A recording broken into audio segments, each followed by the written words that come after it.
world holds dear.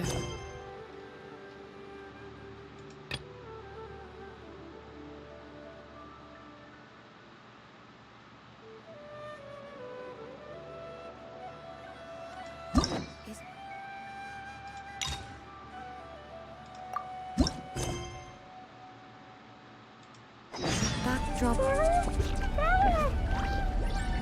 Geez, you're like spaced out city over there. What's up with you today? You feeling okay? We've been traveling all over lately, so maybe you've come down with something. That's it. We're getting Baiju to check you over. Okay then. Interesting.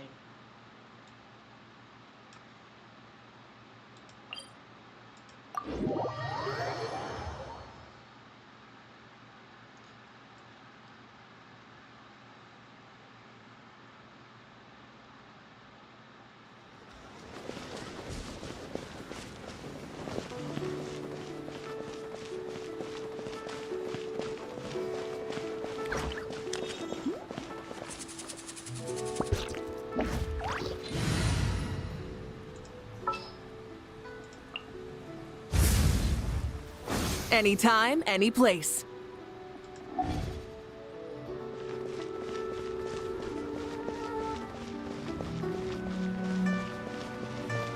So yeah, she got a new voice actor.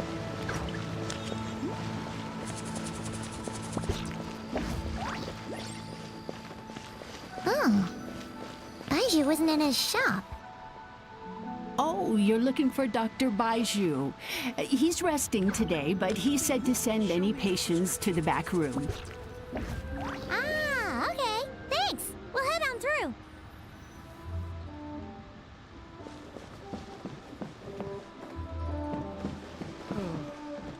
So many medicines, but no cure for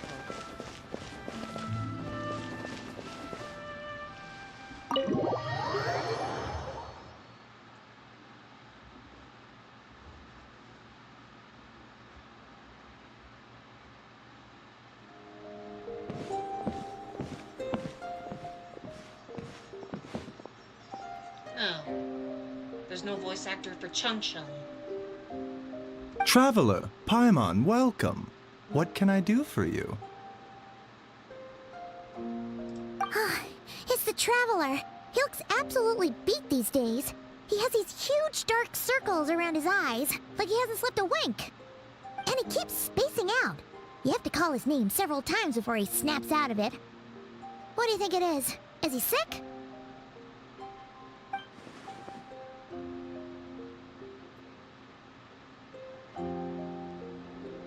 Very peculiar.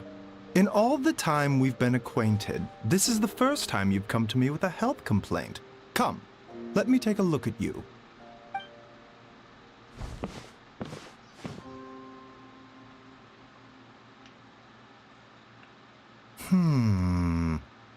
Okay, Paimon does not like that expression, Baiju. It's not serious, is it? Complexion is good, eyes are clear, breathing is steady, pulse is strong. Physically, you appear to be in good condition, Traveler. In theory, your energy level should reflect that. You should be feeling right as rain. Hence my concern. A clean bill of health is usually a good thing, but in this case, it likely means your situation is more complicated. Physical illnesses come with detectable symptoms that can be used to diagnose, medicate, and cure the condition. But afflictions of a non-physical nature, they fall outside a doctor's realm of expertise. Huh? What do you mean, Wow. non-physical nature? Curses, dark magic, it's hard to say. It could just as easily be a simple case of mental fatigue. Why don't you rest here for a bit? Whatever it is we're dealing with, clues to your condition are sure to reveal themselves in time. Once we know the root cause, we can administer the right treatment.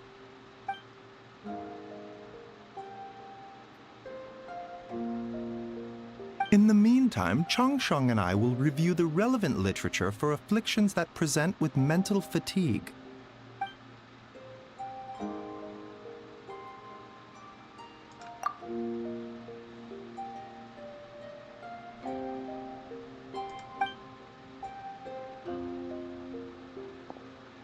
Oh, must be a rare condition if not even Baizhu and Changsheng have seen it before. Well, all we can do is take their advice. You look like you're about to collapse anyway. Just get some rest. Paimon will be right here by your side. Fingers crossed you'll be all better when you wake up. Okay.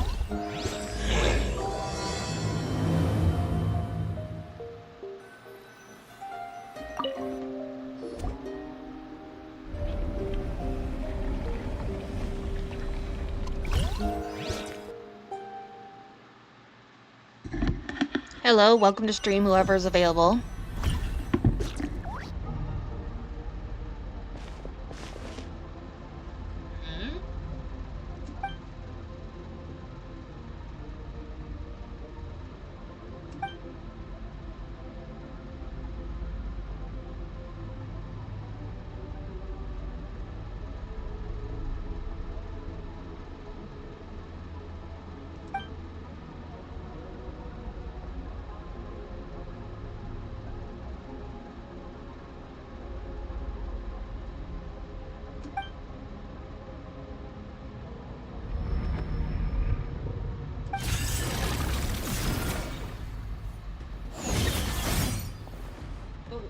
What was that?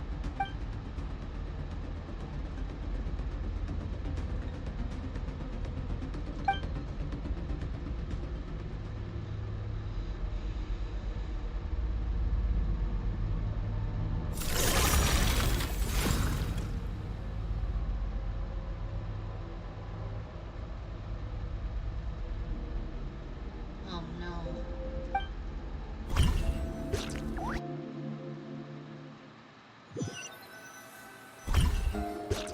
Traveler! Traveler! Rise and shine! Time to wake up!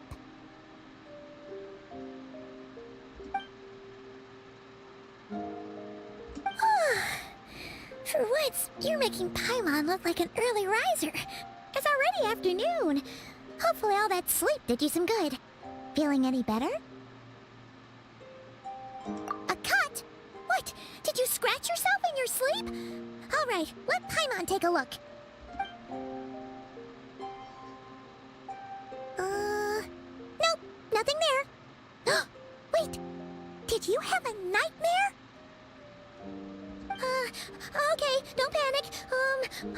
Paimon heard that dreams tell us what we need by showing us the opposite. So, if you had a nightmare, maybe all you need is something to cheer you up. Come on, Paimon will treat you to something yummy.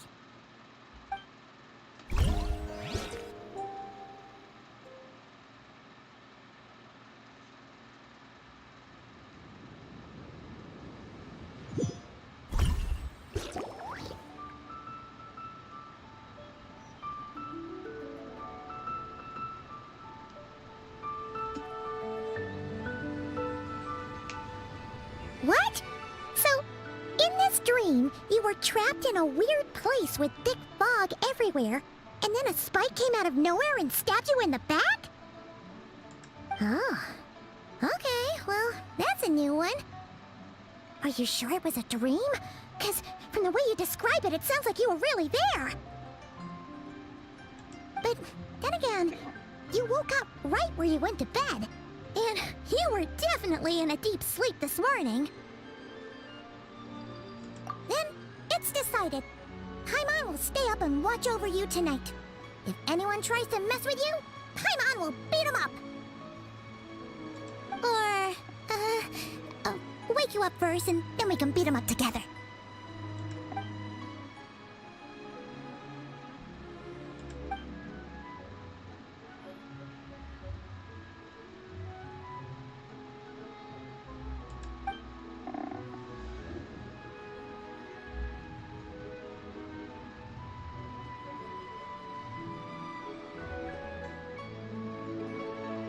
Something is missing. Oh, is that her? Did you just say something? The flesh remains whole, but the soul is incomplete.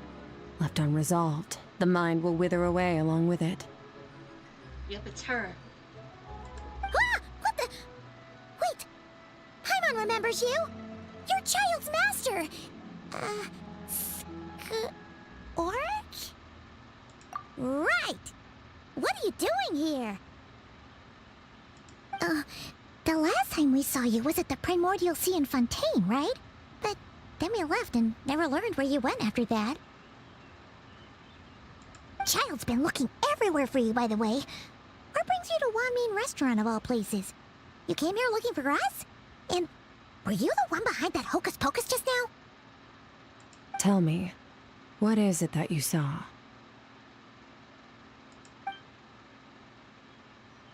Tight-lipped, huh?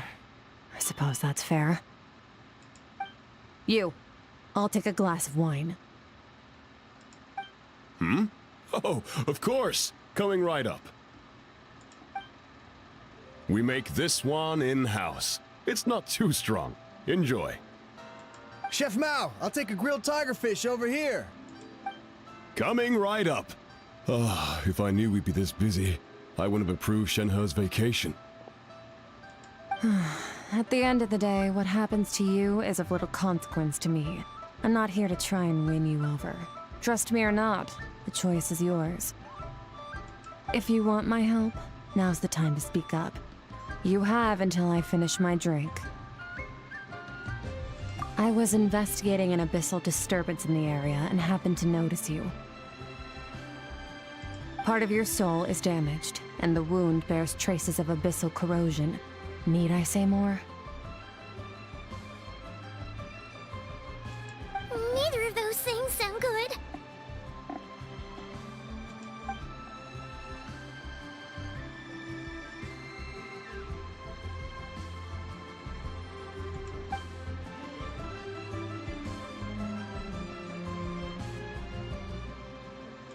Well, should we trust her? She mentioned an abyssal disturbance. Maybe that has something to do with what's going on with you. But we could always find a different expert on the abyss to help us out. Yeah, and that thing she said about your soul being damaged is scaring, Paimon. Definitely something we should fix sooner rather than later. Skirk's an interesting one, that's for sure. But from what Child's told us, she doesn't seem evil, at least. 1, 2, 7, 10. That'll do. Well, have you made up your mind?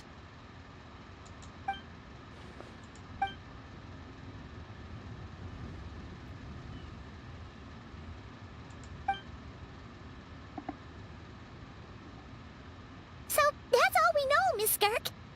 Ma'am, can you help us? So, you can disperse the fog. I understand. Come find me in the Guili Plains when you're done here. Oh, and I left cash for the drink on the table. Settle the bill for me, will you? Oh, okay. Huh? She disappeared!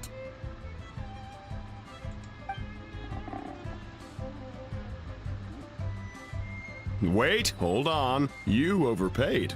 Here's your change. Oh, no. This includes the drink, so it should be the right amount. I didn't think you two ordered a drink.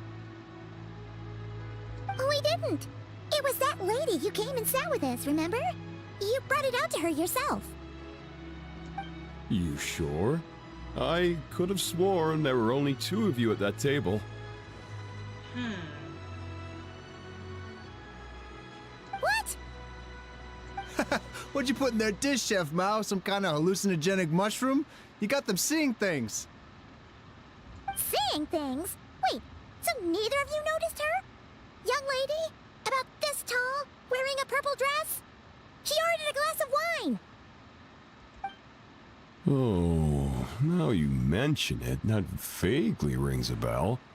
And it looks like I did open the wine jar, so it must have just slipped my mind. In any case, that settles your bill. Come again soon. Oh, she doesn't have a voice actor either. Coming! Okay, what was going on there? It's like they didn't remember Skirk being there at all. Even Paimon was half convinced we hallucinated the whole thing. But that Mora she left for us was definitely real. Oh, this whole situation is giving Paimon the creeps. But anyway, she told us to head to the Guili Plains, right? Let's not keep her waiting.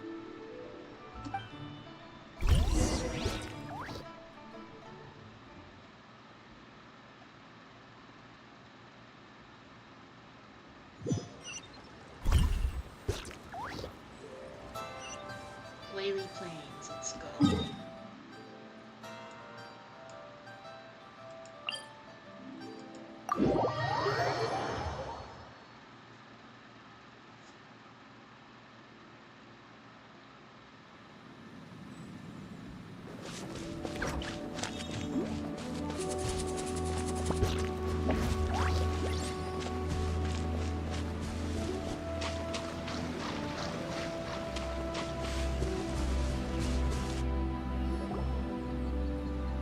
Uh-oh. Whoa! What are all these rift hounds doing here? Huh. Looks like they're collecting something. Oh, let's go check it out. You sure? Yep, bad idea. Torn to oblivion!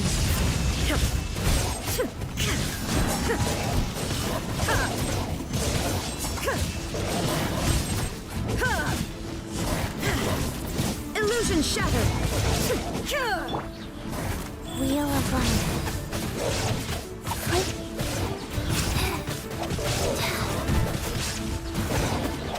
Faster.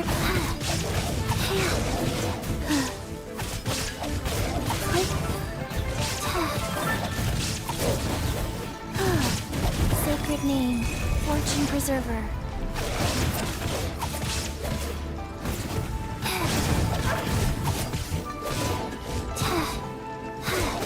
Life goes on.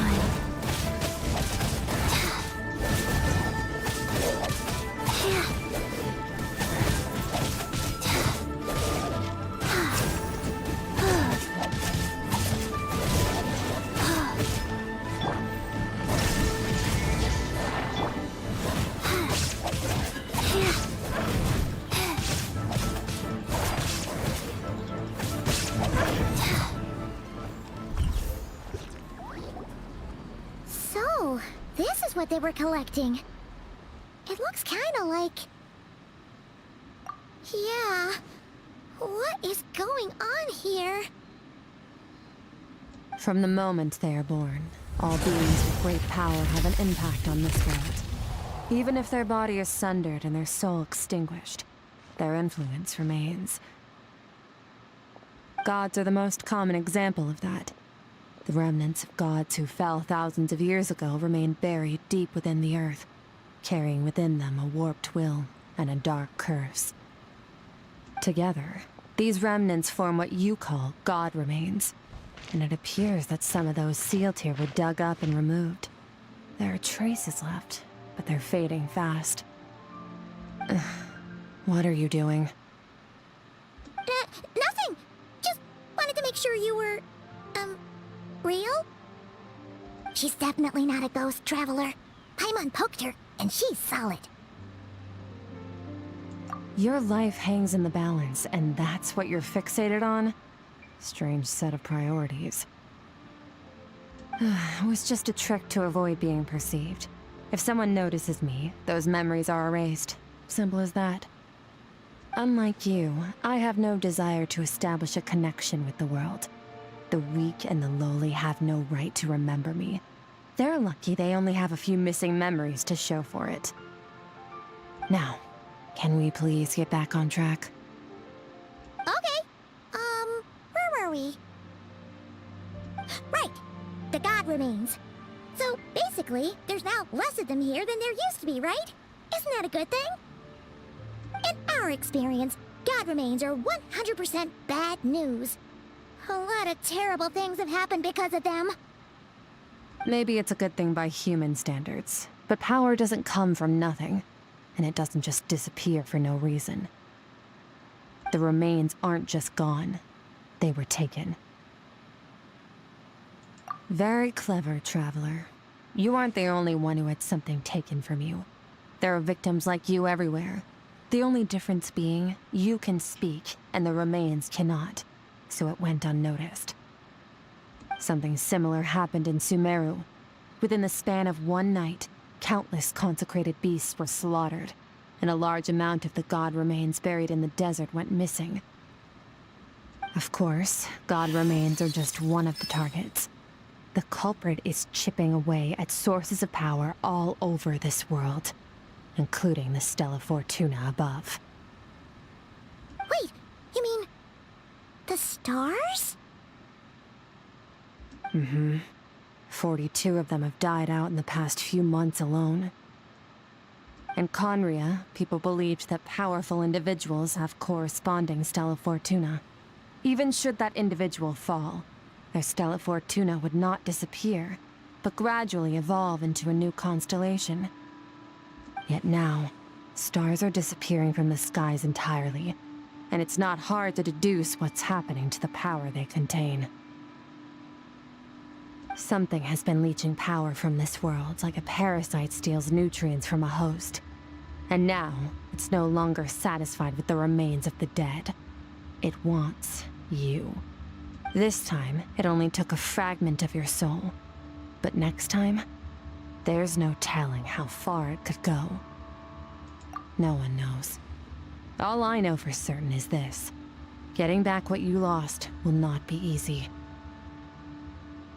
Considering how much power this entity has stolen, it must be a god-level being by now at least. But that's not the real concern.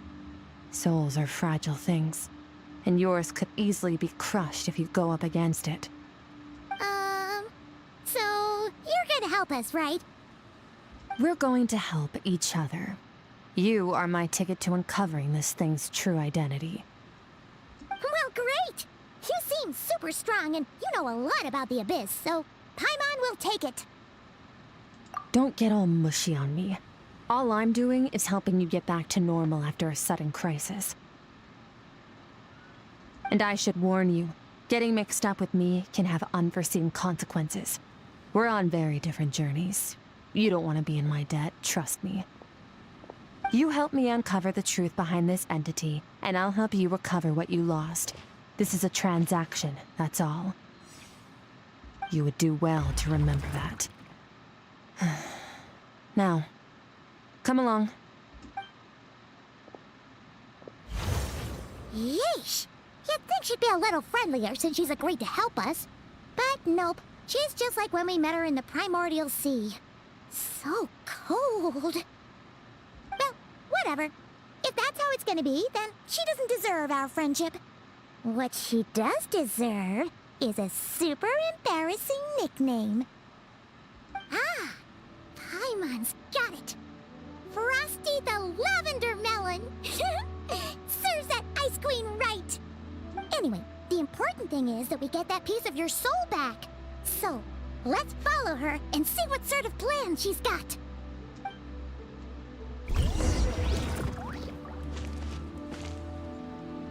Go.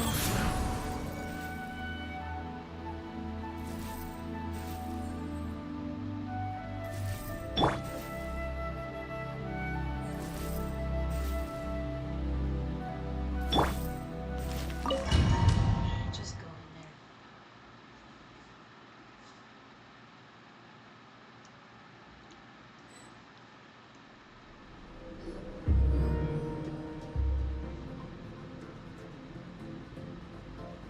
Whoa! This place is way bigger than Paimon expected. Where are we? This is where I live. I suppose it's the closest thing I have to a home here. It is. I brought you here because time flows differently in this place. I don't know how much Ajax has told you, but when he fell into this space, I mentored him for 3 months. In that time, only 3 days passed in the outside world. Ajax? Oh, right! That's Child's real name! Yeah, Paimon remembers him mentioning something like that. So, a month here is equivalent to 1 day in the outside world? That should mean we're safe from that power-hungry soul snatcher for now, right? Yes, well, I didn't bring you here just to show you around. In the outside world, the Traveler could be attacked at any moment, but coming here has bought us quite a bit of time. Now, we just need to figure out how to investigate that place you saw, the one full of fog. Both your description and the abyssal disturbance I felt point to that space having some connection to the abyss. It could even be a domain similar to this one. The thief who stole that fragment of your soul is hiding there, but the abyss is a chaotic and turbulent place. If we want to pinpoint their location, we need to see what that space looks like without the fog. Abyssal power can grant a special form of sight. Have you ever wielded abyssal power before? Okay. Do you plan to learn? That tracks. All the information you have suggests the abyss is something sinister, and that abyssal power is a wild and dangerous force that always spells disaster. And you're saying that's not true? Depends on your perspective. Floods and hurricanes take countless lives too. But if one day you gain the power to control them, what was once a calamity is now just another tool in your arsenal. I'll respect your opinion, though. Just means we have to turn to the second best option. A little abyss crystal that contains my power. Wear it on your head, and we'll be able to perform dream mirroring when we fall asleep. Dream mirroring? It means experiencing whatever the other person is dreaming. Everything they see, think, and feel. Since you haven't studied the art of using abyssal power, and have no plans to jump in the deep end right now, I'll have to do the investigating for you. With dream mirroring, every time you slip into a deep sleep, I'll see with my own eyes whatever scene plays out in your mind. Then, I can guide you through the dream environment, and we'll take back what was stolen from you. Huh. You make it sound so simple. Tough to say. This is an unprecedented situation for both of us. Even assuming we do manage to find where this entity is hiding, like I said, getting your soul fragment back won't be easy. To play it safe, I need to give you some special training first. Wait, you're gonna teach him some of your martial arts? Does that mean the next time we see Child, we have to treat him like our senior? Do as you want. For my part, I don't see you as my disciples. You're already a pretty good fighter. All I'm planning to do is build on your current skills, and train you for the specific scenarios that I think we might face. But that's enough talk. If you're ready to do this, then come with me. Time might be more lenient here, but that's no excuse to waste it. Oh, she moves fast. Paimon can hardly keep up with her. So, special training, huh? Kind of a rare opportunity. With your skills, there's not a lot of people qualified to train you.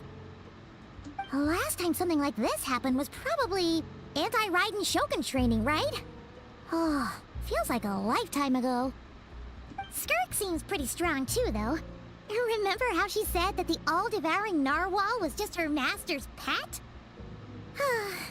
Maybe we really will learn something here.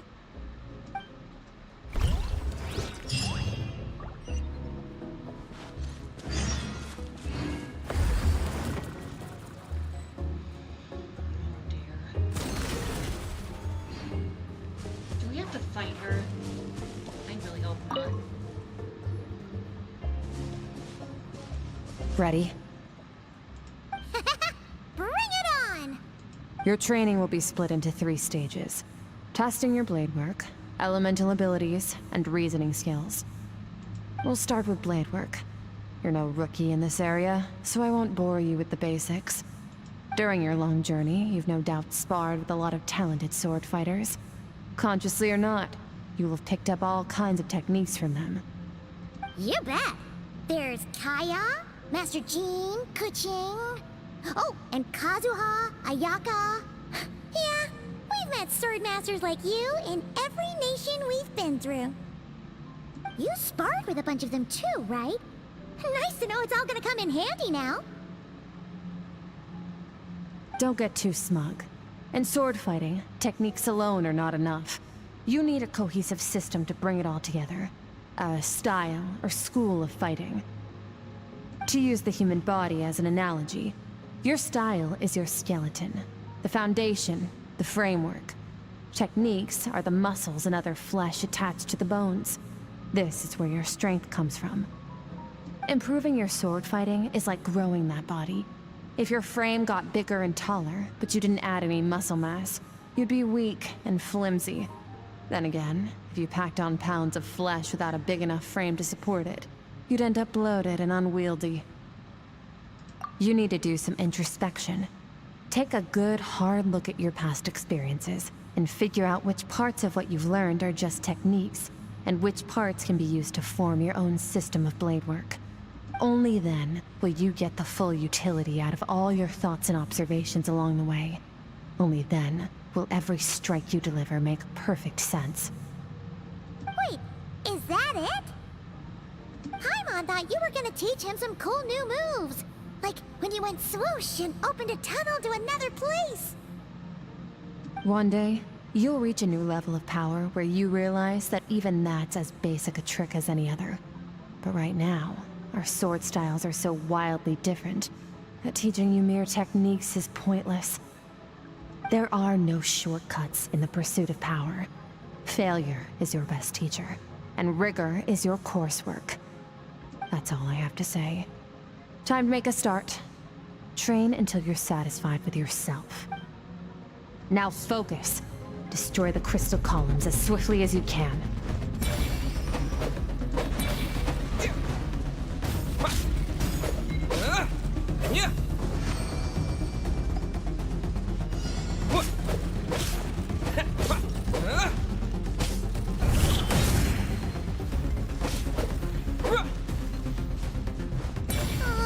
This is making Paimon's head spin. Hang in there, traveler!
Stay calm. Use your head. You have to keep it together.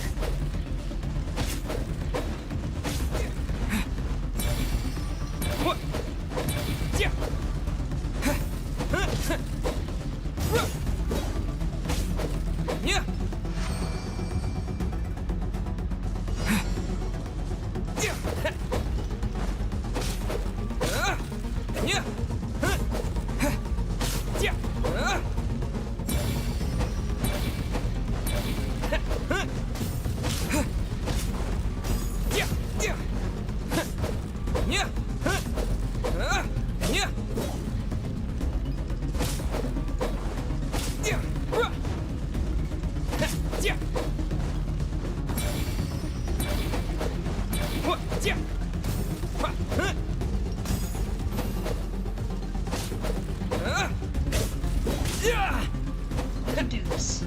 Did it.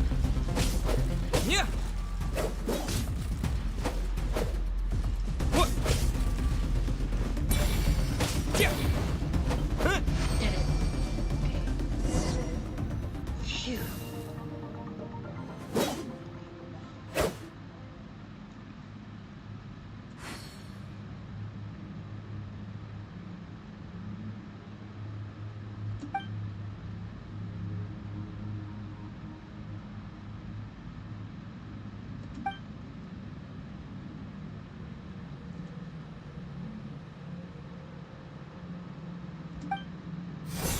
This moment will be frozen in time.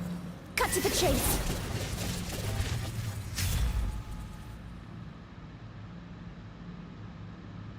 Consider a moment of true mastery that you've witnessed in another person, and ask yourself, what lies beneath the surface?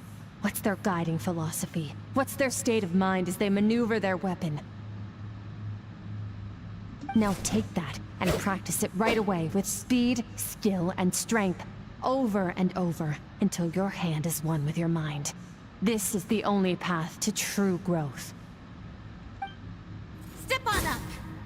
Dance with the waves. Okay. His voice actor's not there either.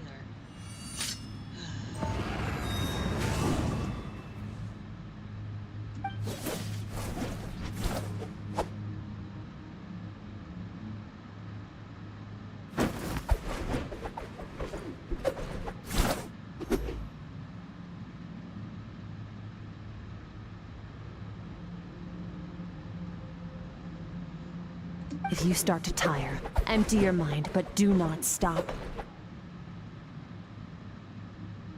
Stay in that frame of mind as you keep up the fight. Get rid of all redundant movements.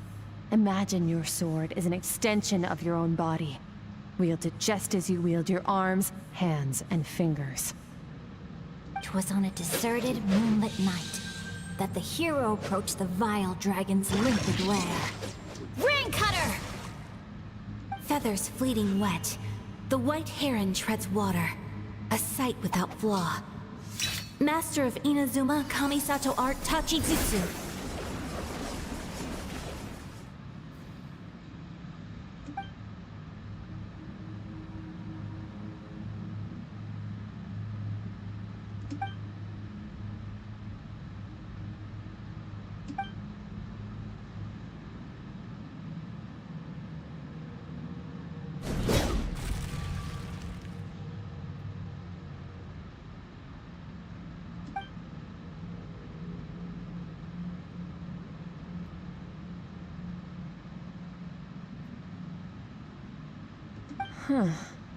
Looks like you've made some real progress. That concludes your training session. Awesome! Paimon knew you could do it! How do you feel? As you should be. Time flies when you're training hard. You've actually been going for several days now with no rest. Yeah, meanwhile Paimon's had a whole bunch of naps. But you were so focused, she didn't want to interrupt you. Go get some sleep. I'll be doing the same very soon. Let's hope you see that foggy place in your dream, so I can get this investigation over and done with.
There it is again. Oh wait, this is different.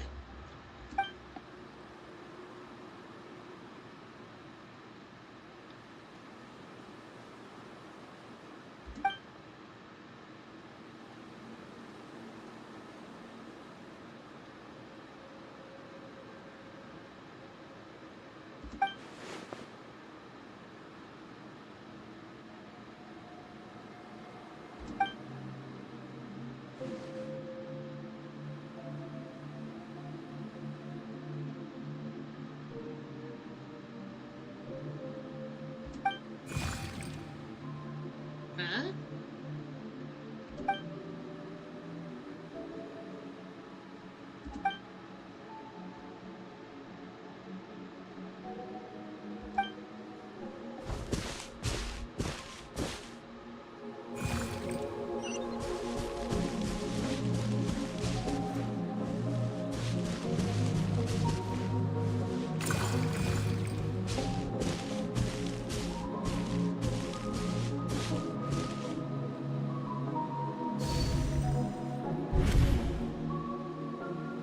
Skirk, why are you skipping classes again? We've talked about this. 'Cause he's a crabby old man, and he's a boring old man. I don't like going to his classes. Excuse me. You shouldn't talk about your teacher like that. It's very disrespectful. All right, let's not get into a big fight about this. Skirk's learned what she needs. There's no point forcing her to sit through more classes if she doesn't want to be there. But I'd still love to hear about what you got up to yesterday. Why don't you tell your dad all about it? I went diving, and I saw this huge fish. I never knew they could get that big. It looked kind of dumb, though, with that stupid big fat head. I tried to shake its fin, but it just spat water at me. Oh, and today, I'm gonna go to that prairie up north. There's supposed to be this giant bird there that can spit fire. I bet if I climbed on its back, it could fly me all the way to the stars. Then I suppose your old dad should get one as a pet too. Otherwise, how are you gonna hear me call you for dinner up there in the stars? When it's time to eat, I'll come back on my own, Zilly. Anyway, gotta go. Bye, Mom. Bye, Dad. Wait! Put on a coat at least. You'll catch a cold. I'm talking to you, young lady. You spoil that child, you know. Ever since that merchant ship arrived, she practically lives outside. Always going on about exploring the beyond one day, whatever that means. Ah, let the kid do what makes her happy. Besides, we both know you're all bark and no bite. Come on, our little adventurer is gonna be hungry when she gets back. Let's get started on dinner. So that's bits of Skirk's past. I know. The weather's wonderful today.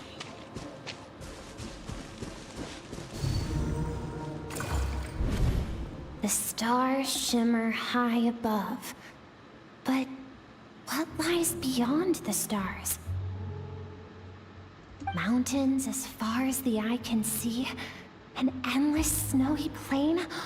Or maybe buildings taller than the sky, like the people from the merchant ship said? I can't be the only one asking these questions. The universe is fascinating. If only I could meet some other people like me. We could set sail together and explore every corner of the world. I'm sick of being a kid. There's so many amazing things out there, and I'm ready to see them all. But for now, I'm starving. Better get back.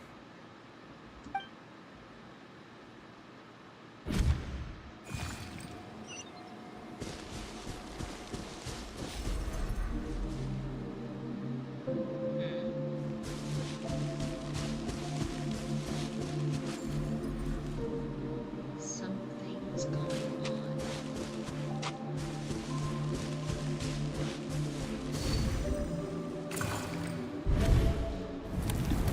Don't let a single one of them get away! No, please, spare the children! Stay back! They're coming! Run! Help! Eliminate the threat. Take them down. Don't be scared. Ah! This way! We'll never make it! Fire. There's fire everywhere. What happened? I told you we shouldn't have trusted these outsiders! Wow.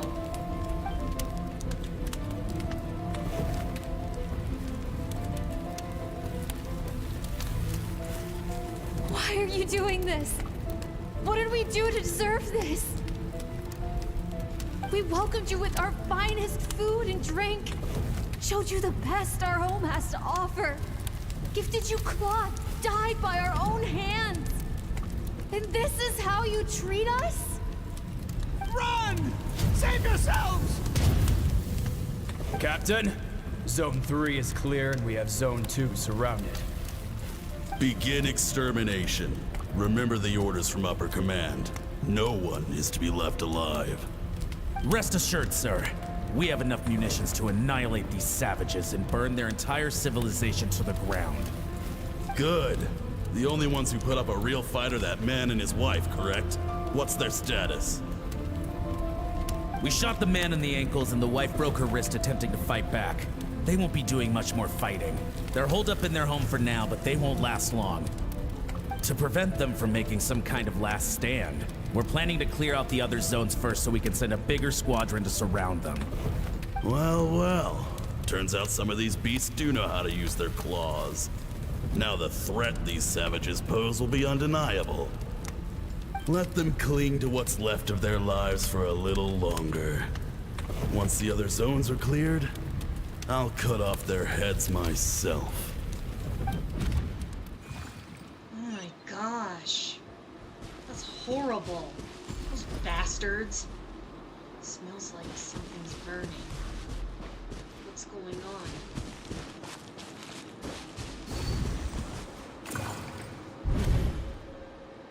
Dad?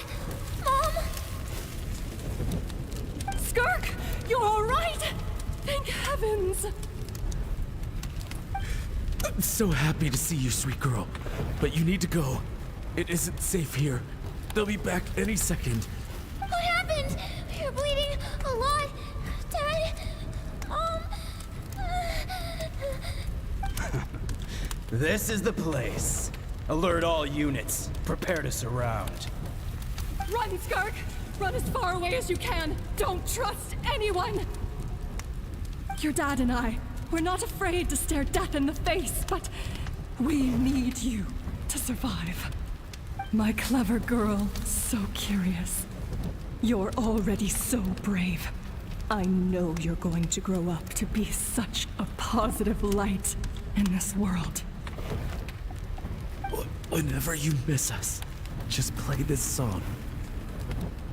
Remember, life is a gift. Don't let darkness claim it.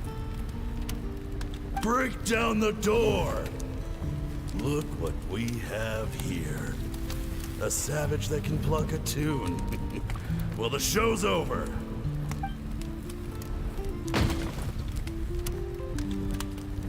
You! Stop singing! Shut it! I said shut it or I'll make you! Fine. Have it your way.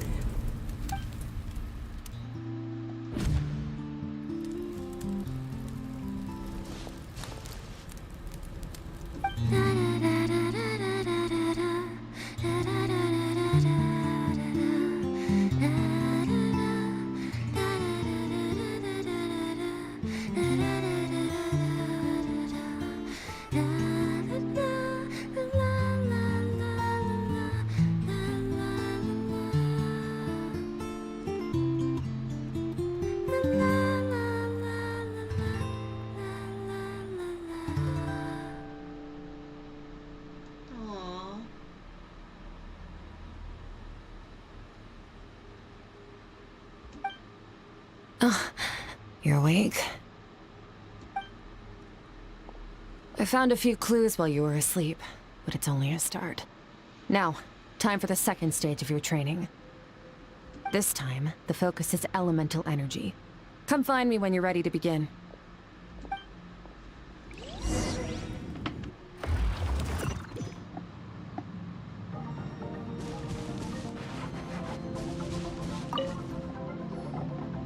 Man, staying in the abyss feels so surreal, don't you think?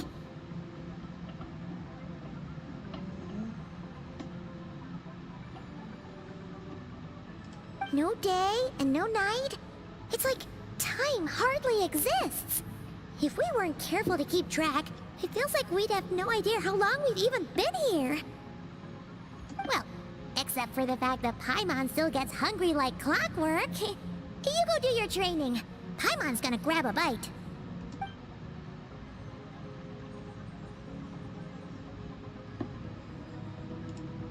The way I see it, the pursuit of power is divided into 3 stages. The first is mastering the use of standard weapons. Next is learning how to harness natural energy. And after that, you're free to challenge even higher dimensions. The natural energy of Tivat is, of course, elemental energy. But that's not my area of expertise. I draw from a different source of power. Abyssal power, yes. Also known as the power of the Void Realm. My master, Sertologi, is a true expert in that area. After all, he was one of the group of 5 that infamously stole the all-encompassing power of the Abyss. An act for which the people of Conria gave them the epithet, the 5 Sinners. The elemental energy of Tivat, on the other hand, is derived from the power of the Light Realm. These 2 forms of energy exist in direct opposition to each other. Suffice to say, there's not much I can teach you this time. A keen observation, traveler. Call it respecting local norms. The Abyss stands in direct conflict with the will of this world. So, to make my life easier, I disguise my power to make it appear cryo-like in nature. It's a technique I learned from some Conrian ruins, known as the 7 Shifting Serpent. If you ever change your mind about delving into abyssal power, I can teach it to you. So I've heard. You seem to have a knack for removing abyssal power. But is purification really what's going on there? Like I said, power does not simply disappear.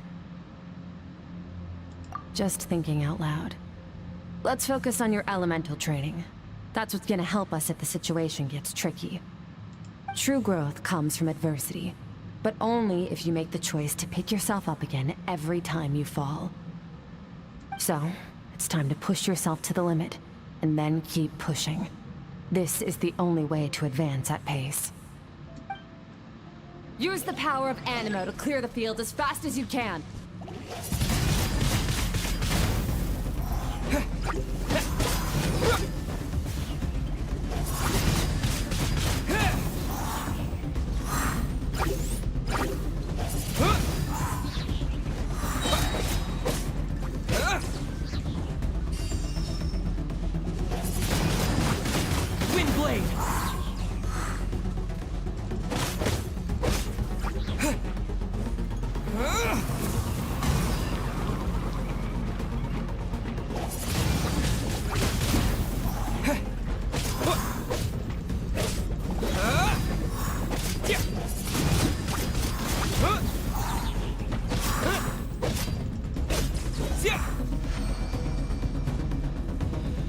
Observe your surroundings. Look for things you can use to tilt the scales of success in your favor.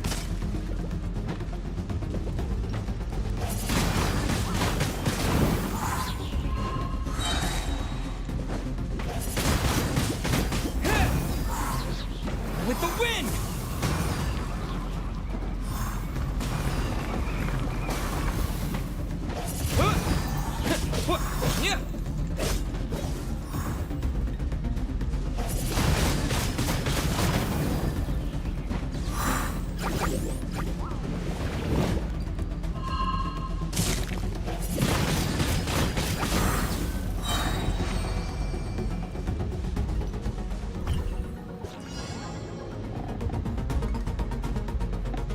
Use the power of Hydro to destroy the spikes.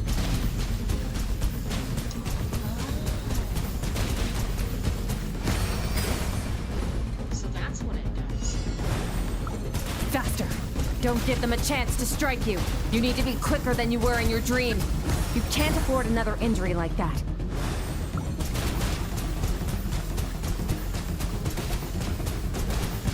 Go! Oh, come on.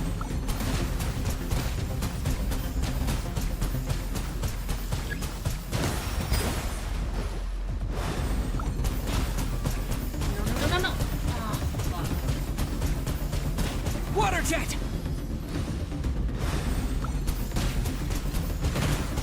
Shit.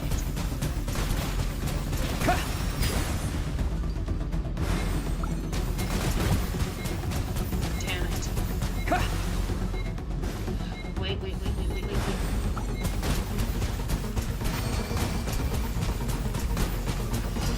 Go! Ouch.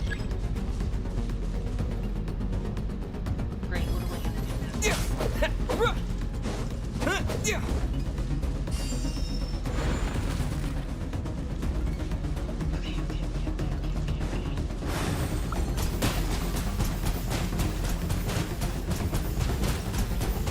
Okay.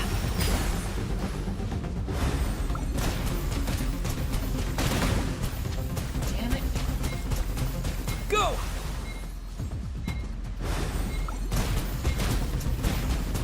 Go! I did terrible.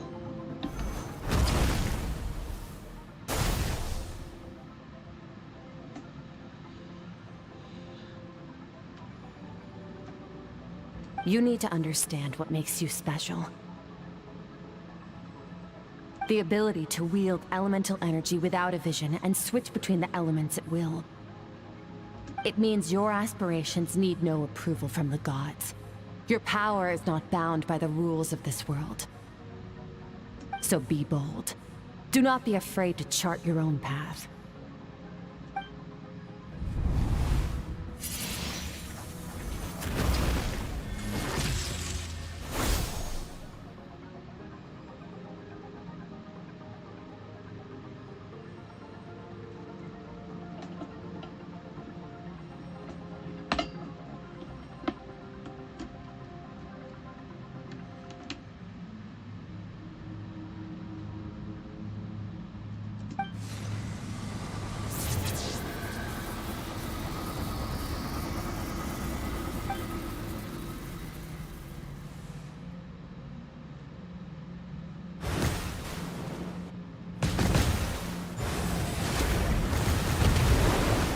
Very good.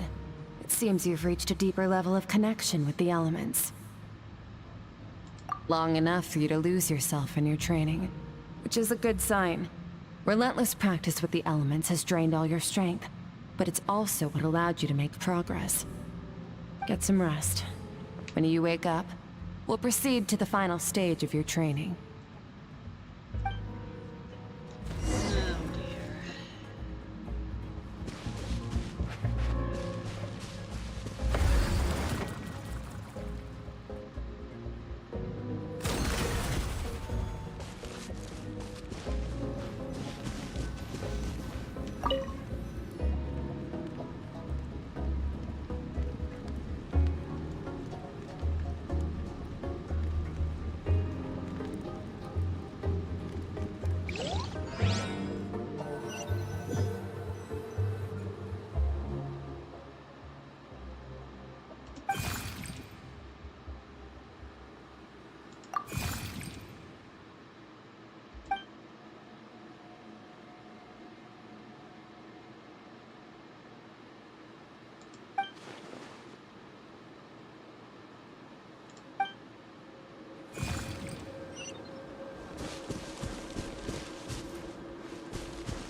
What is the secret to power?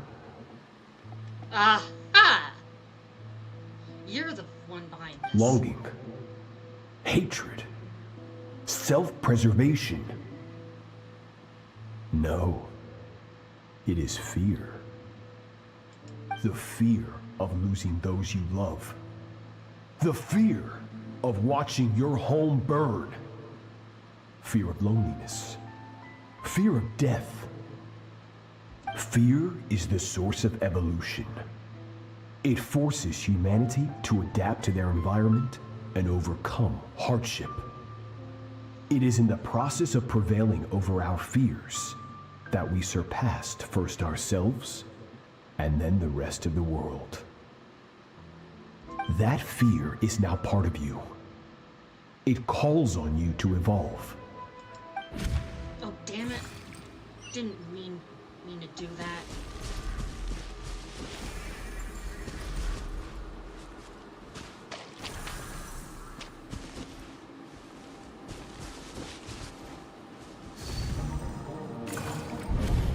Any minute spent missing home is a minute wasted. Practice your sword work instead. Do not make me tell you twice. But, Master, I can barely lift the sword anymore. If I keep going, I feel like my wrist is going to break. So it has not broken yet. Then pick up your sword and keep practicing until it breaks. I want to hear the cracking and splintering of bone. After all, bones can always be reset.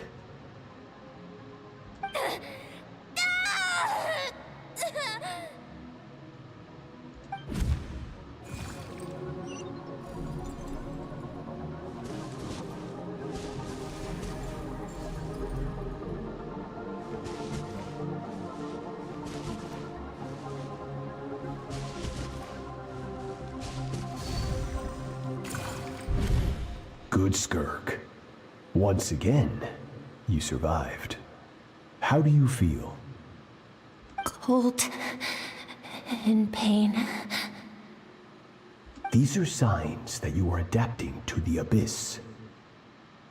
Each time the flesh is torn and the spirit crushed, each time you claw back from the brink of death, you become stronger. I now understand why these people sought to destroy your homeland. Your potential goes beyond even what I could have anticipated.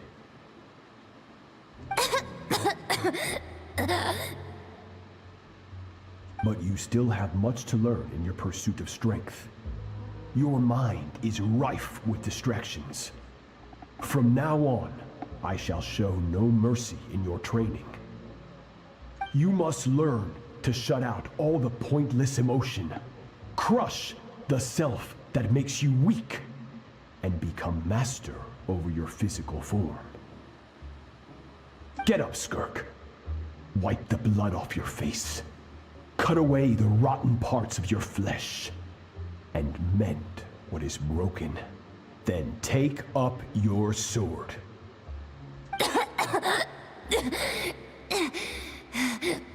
Yes, Master.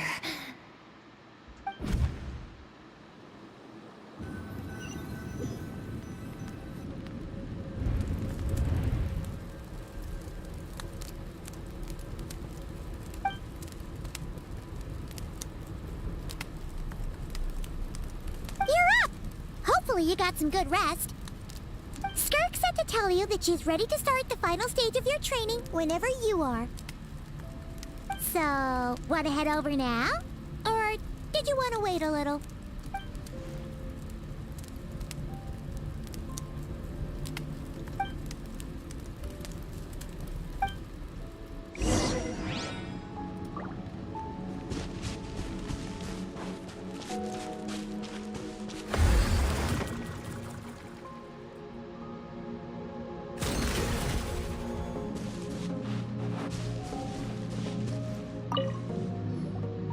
From your training so far, you have gained a better command of the sword, and more control over your elemental abilities. That's only part of it. Experience is the real teacher. Your journey, the friends you have made, the dangers you have faced. These have taught you more than I ever could. Now, it's time to focus on how you react under pressure. You must be able to think rationally, even in unpredictable combat situations. To simulate this, I'm going to attack, and you're going to block. What? Ready?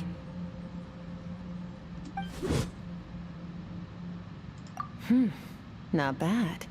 That defensive stance looks near unbreakable. Just like your sister. Oh, that reminds me. You still don't know what happened to her, do you? What the hell?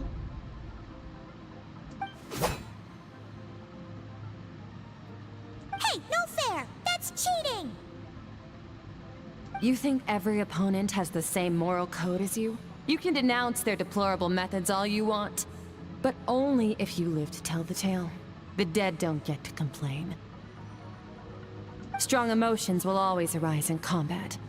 Anxiety, anger, fear. But a true warrior is never at their whim. Only when you are free from the influence of emotion can you make the right choice, no matter the situation. How amusing. Almost sounds like you think you know me. But you don't. You can choose your own path. We are not the same. Let's begin. Try to use reason over emotion. Make the most rational and advantageous decision in any given moment. This is your final training session. Look alive. Oh no. Same drill as before, but this time I'm going to interfere. Hold your focus.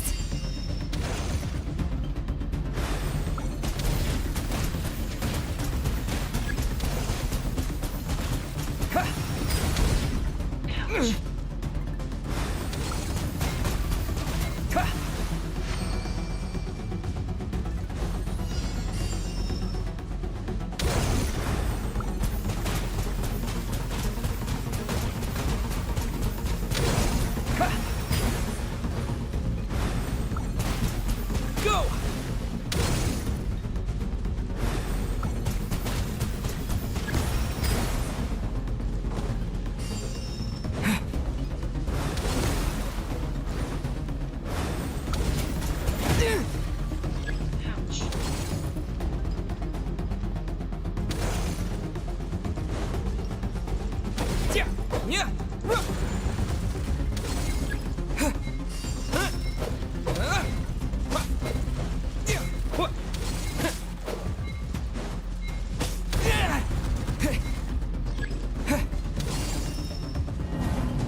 Damn it.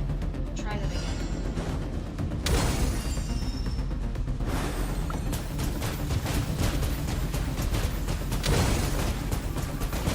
Water jet!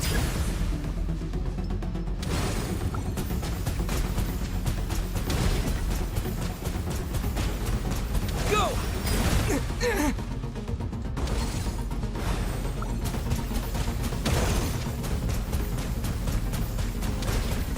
Water jet!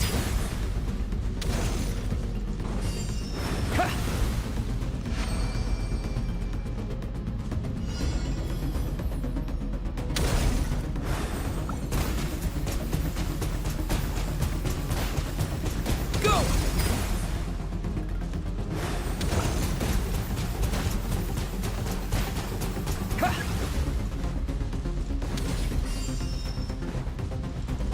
Yeah. Yeah.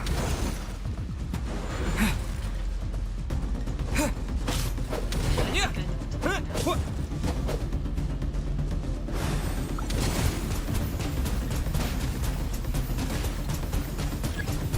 Go!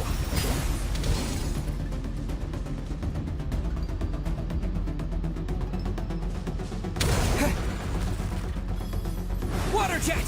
Yeah! Yeah! Yeah!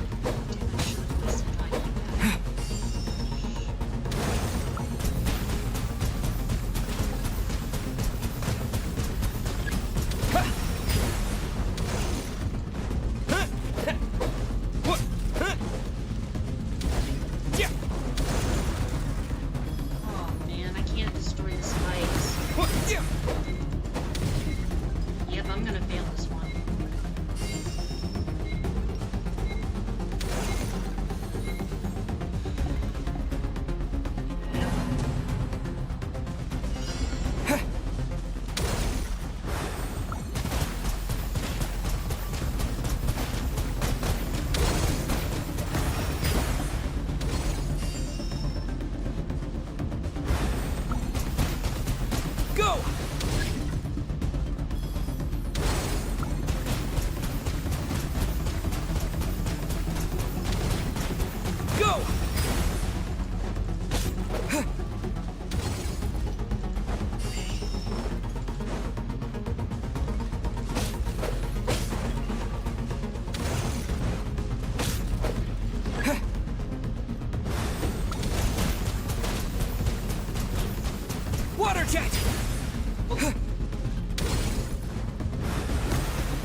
Not bad.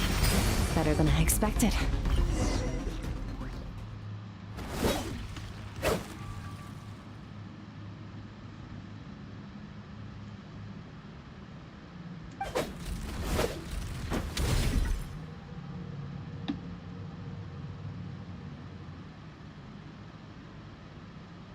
You're getting the hang of it.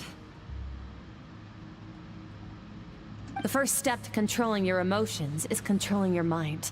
You want a unified train of thought. It all comes down to focus.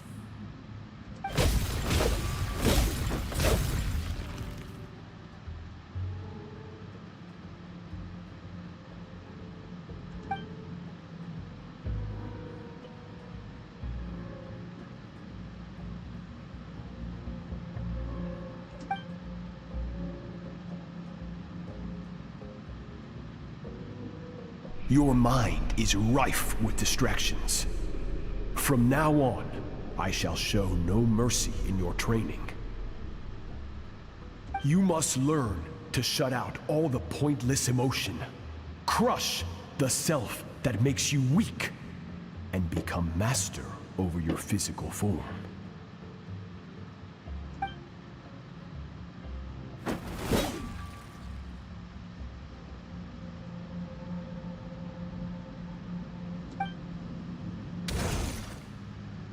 Stop. Let's pause here.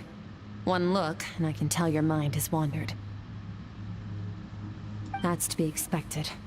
There's a limit to how long a human being can concentrate on one thing. Staying calm and focused sounds simple in theory, but in practice, it's more demanding than sword work or elemental abilities.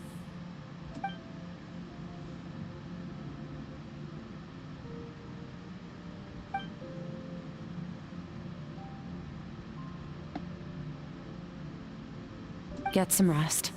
No point training further if you're already dead on your feet. Like I said at the beginning, the only goal of this training is for you to reach a point that you're satisfied with. You managed to push past your limits, which is a good start. You can be proud of that, and sleep well knowing that you've earned it.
Skirk is amazing.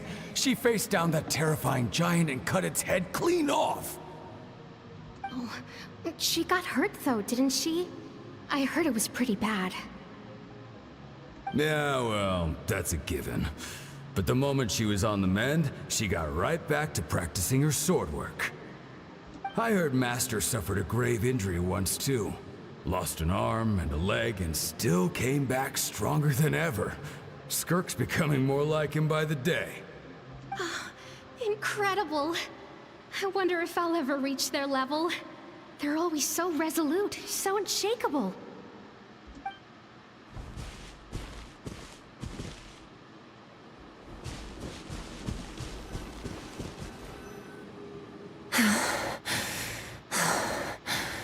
Pathetic. You're not even trying. You're so much weaker than you think. Skirk, have you become a positive light in this world?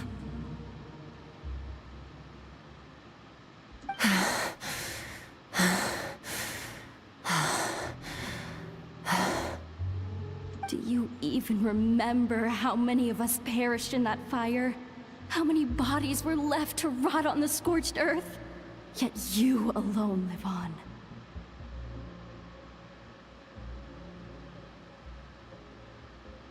Keep your gaze fixed on your blade. You don't deserve to rest.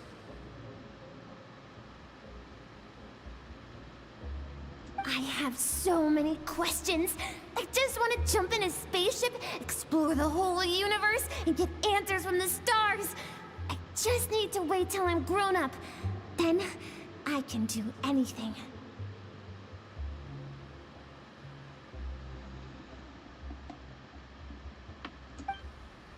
Now, you must bid farewell to who you were in the past, and become someone stronger. Run! Skirk! Run! Only death awaits us here. Keep running, and don't ever look back.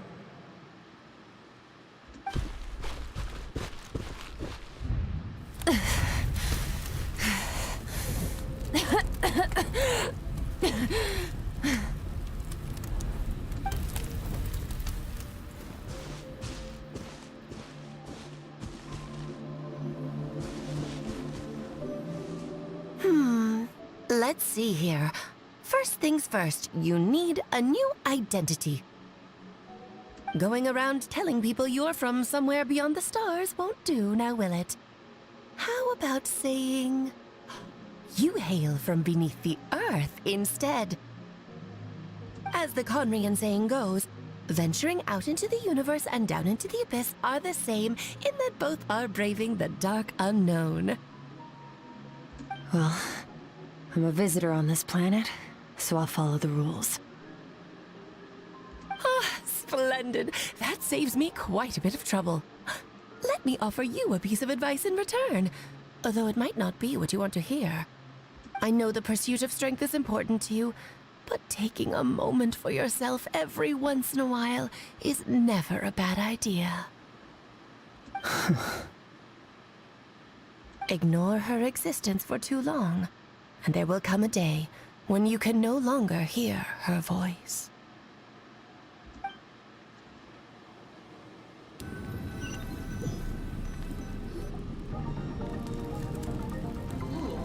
Nice.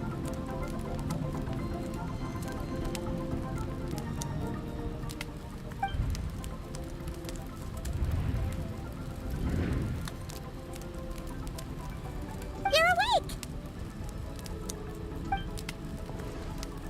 You must be starving, right? Ta-da! A barbecue feast just for you! Of course you are! That's why Skirk and Paimon got this all ready for you. Dig in, before it gets cold. Ah, well, if you're around someone long enough, it's bound to happen. Plus, Skirk can cook. So, Paimon decided she can forget the whole Ice Queen thing. Paimon's not one to hold a grudge. Here's an idea. Let's save the chit-chat until after the meal.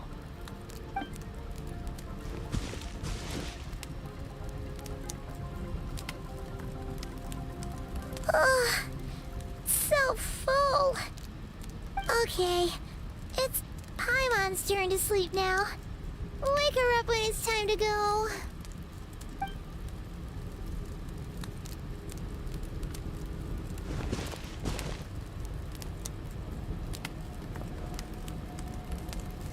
I have good news. First, your training is complete. You have what it takes to wield immense power. Now it's just a matter of putting it into practice. Continue to learn from your journey and hone your skills against formidable opponents.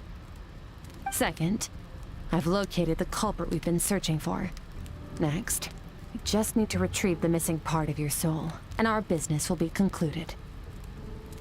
When Ajax trained with me, he once told me he was bursting with questions. So I allowed him to ask me 3 of them before he left. You and I may never meet again, Traveler. So if there's anything you want to ask me, now's your opportunity. Just like Ajax, I'll answer 3 of your questions.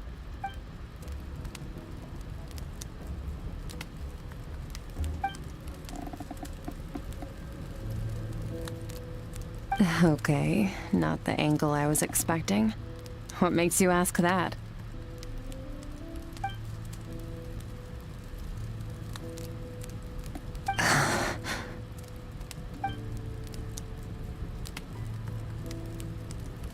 I knew that was a possible side effect. Closed off my mind to you for that exact reason. Even with the dream mirroring, you should have seen nothing but endless darkness.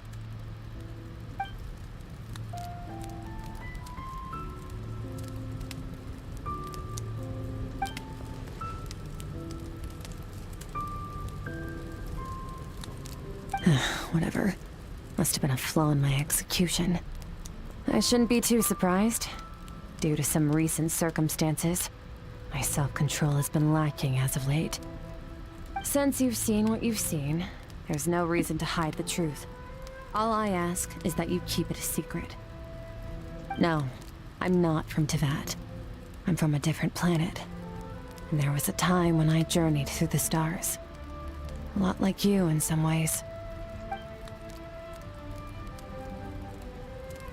No, we're different in that respect. You're influencing the fate of this world. But me, I'm just passing through.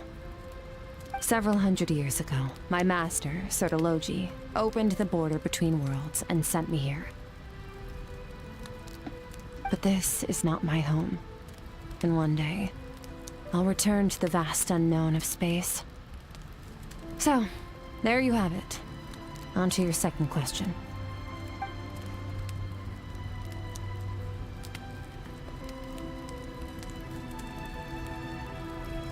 To become stronger.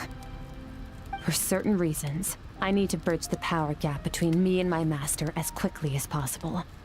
But first, I need to understand the source of his strength.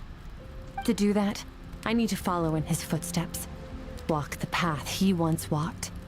And somewhere along the way, I'll find out how to defeat him. That is my sole focus and purpose. Okay. You have one question remaining.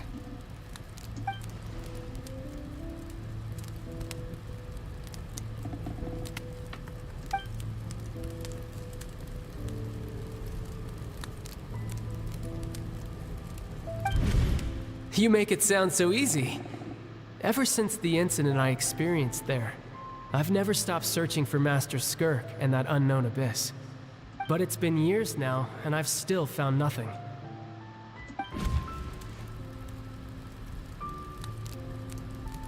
Well, your last question? Ajax. His situation is different than yours. Before you ever crossed paths with me, you'd already encountered many formidable people, studied their techniques, and developed your own skill set. So, during your training, all I had to do was build upon that foundation. But Ajax was so young when he came to me. A complete blank. Children can't help but imitate their role models. In the long run, that would only hinder his growth. Once Ajax has enough strength in his own right, I will allow us to meet again. Until then, let that motivate him to reach his full potential.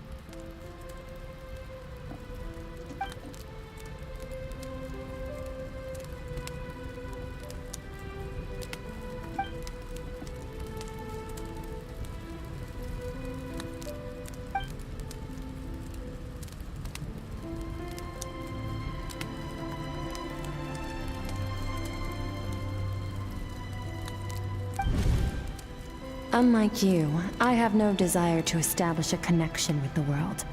The weak and the lowly have no right to remember me. They're lucky they only have a few missing memories to show for it.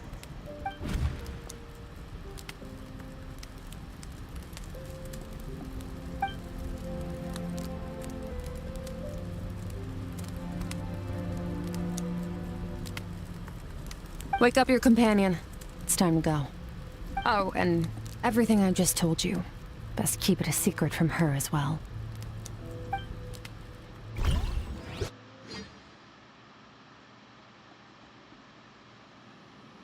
Time to go. Oh, finally.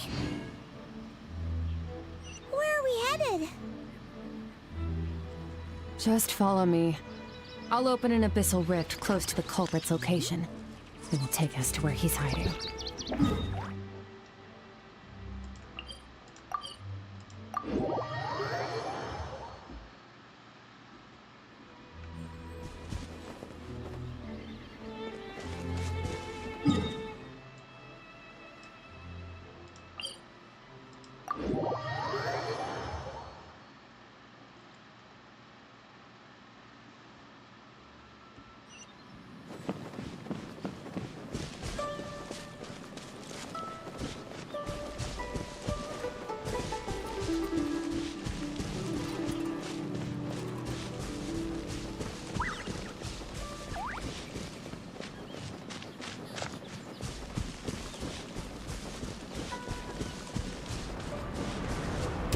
Shine down!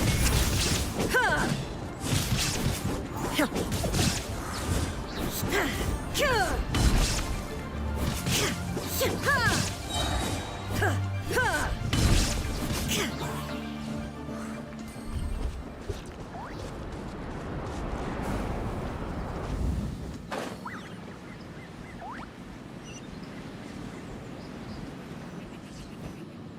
Wait, this is near the chasm, right?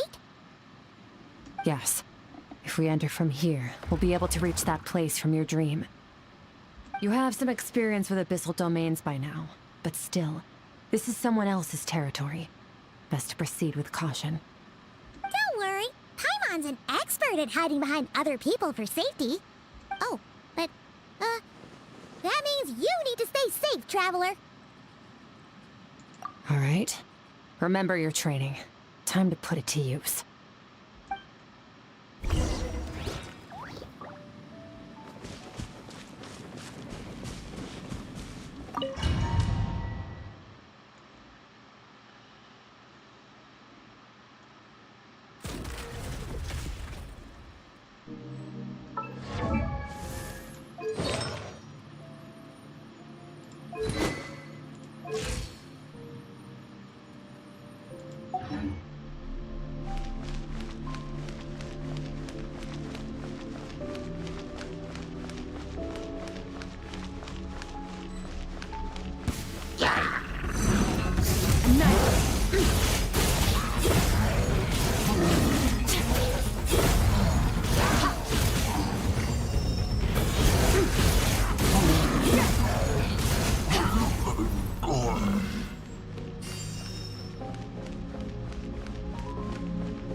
Just gonna float behind you.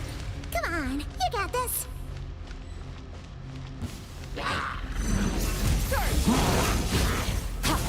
Mine to wield. Hey, what are you two doing here? Dusty.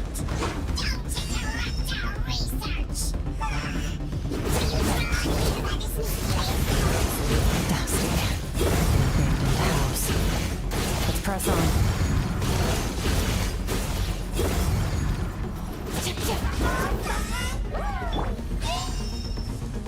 Water jet!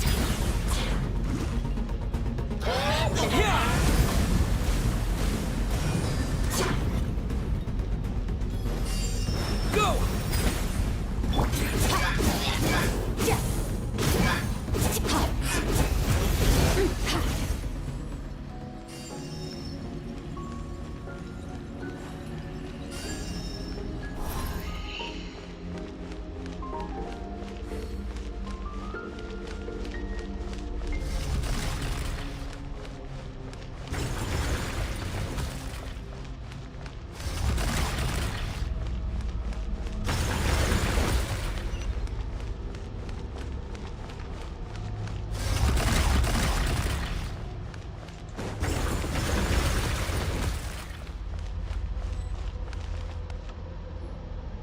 Oh, looks like this is a dead end. Did we make it to his hiding place? Ugh, this fog is making it impossible to see anything. This should be the place where you were attacked, Traveler. The missing part of your soul should be nearby. Can you sense where it is?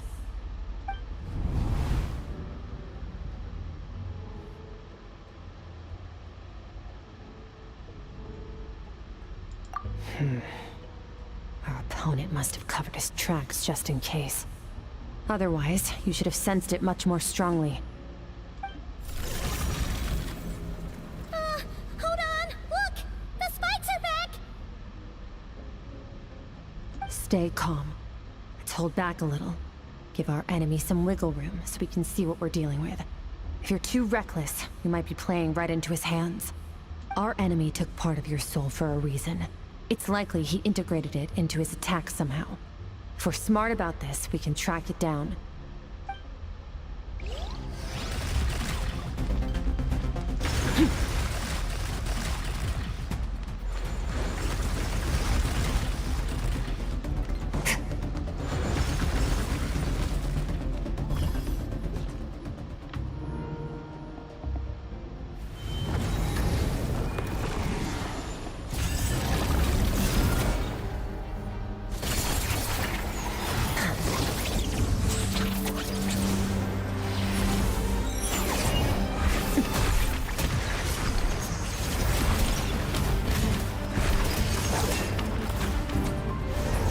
From the start, the attacks have been focused on me. Trying to break through my defenses? I see.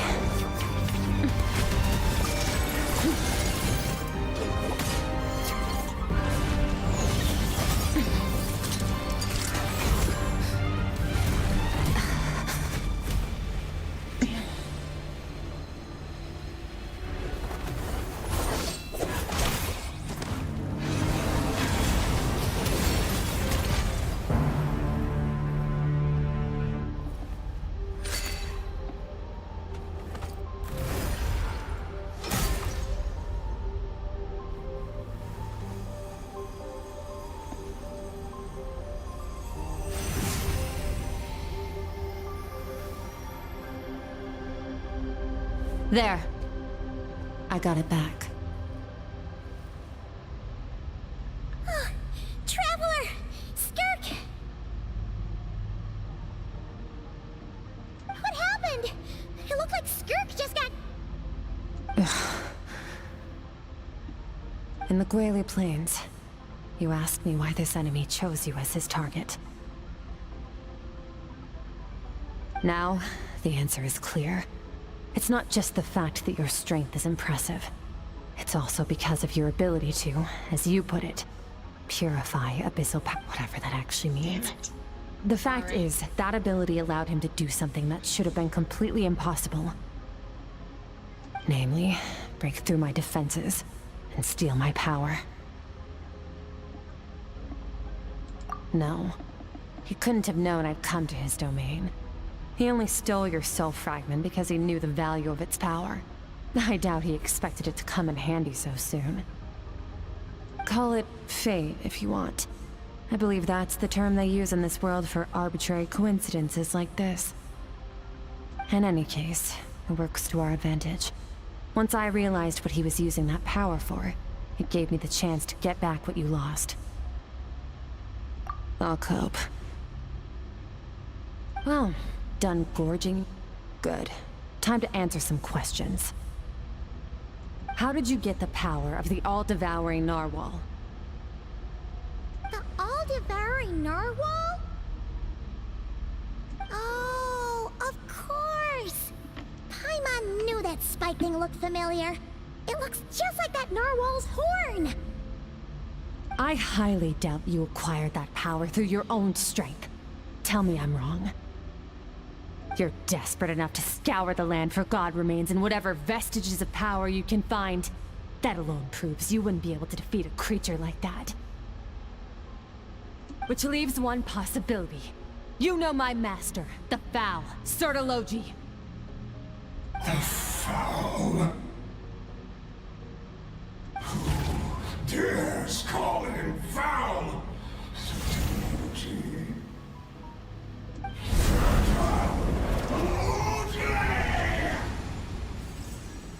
What's wrong?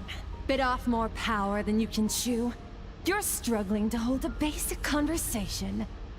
Just a little longer. I'm still... Look! It's back! Those obsessed with power will let it devour them before abandoning their pursuit.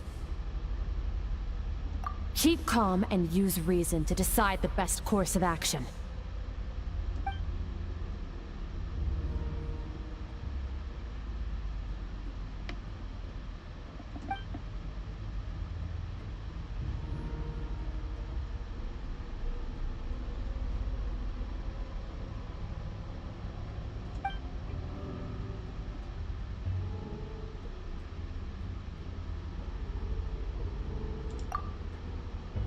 Wise decision.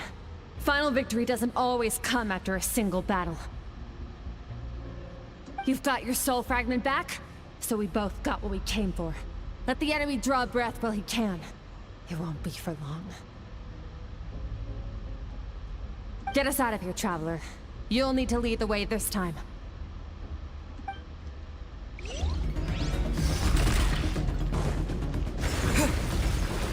Skirk, is your shoulder gonna be okay? The wound is minor. It'll heal in no time. You should focus on getting out of here alive instead.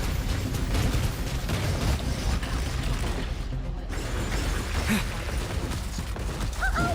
Falling spikes! Run!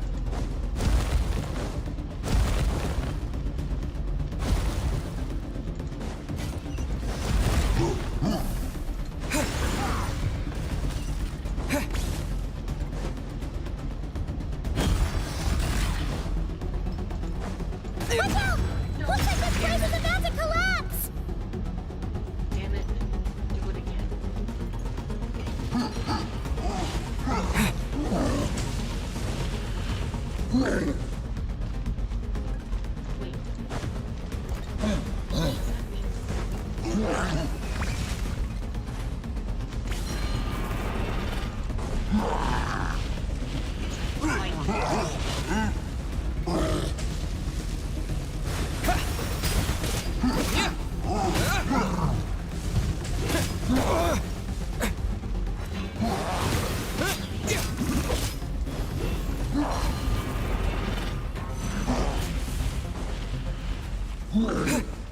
Go! Yeah! Wipe out!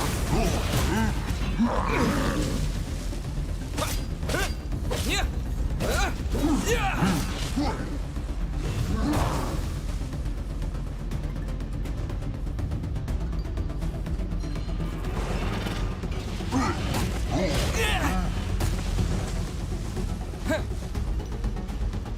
Go!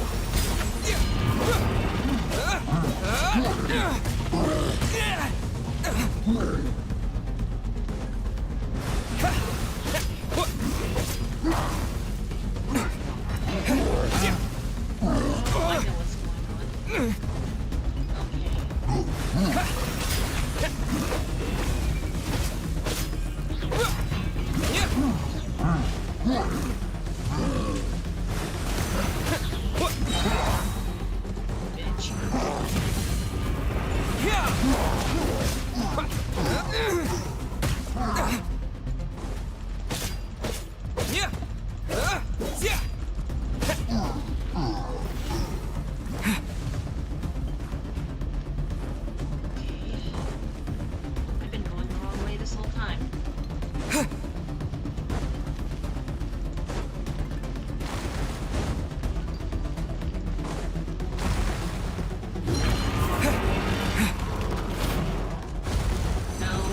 So, this guy's power has something to do with the all-devouring narwhal. Did you know that all along, Skirk? I had my suspicions. That's why I decided to investigate in the...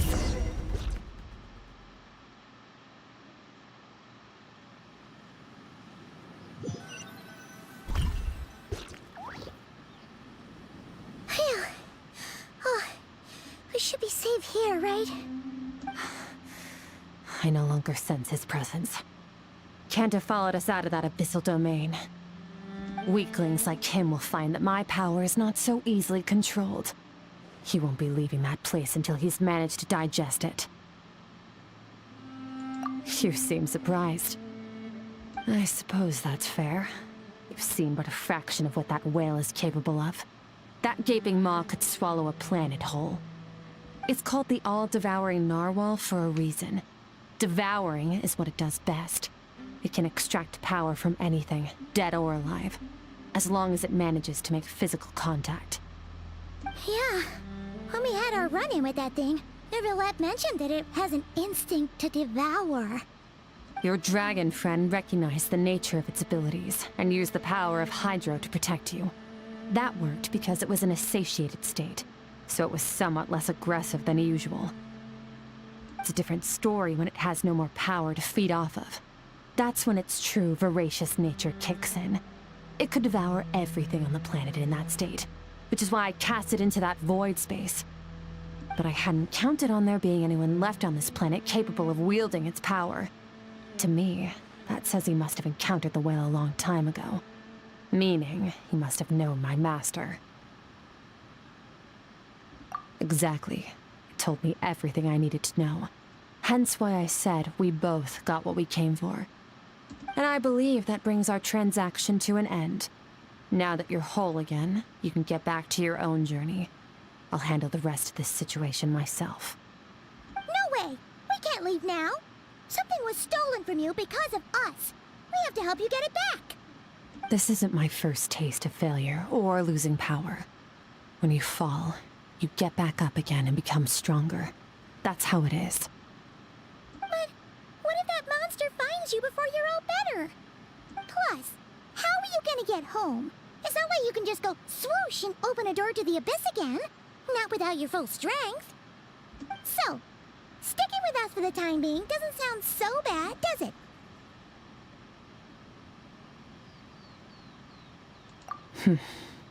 Fair enough. Then take this. What is it? A bag of Mora. Nothing in this world is free. I know that much. I'll leave the planning to you. Hurry up and decide where to go. We shouldn't linger. We should take Skirk somewhere she can rest. But where? Paimon gets the feeling Skirk wouldn't like being around a lot of people. Oh wait! Baiju said we could rest in the back room of the pharmacy, didn't he? Let's head there!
This bag from Skirk has a ton of Mora in it.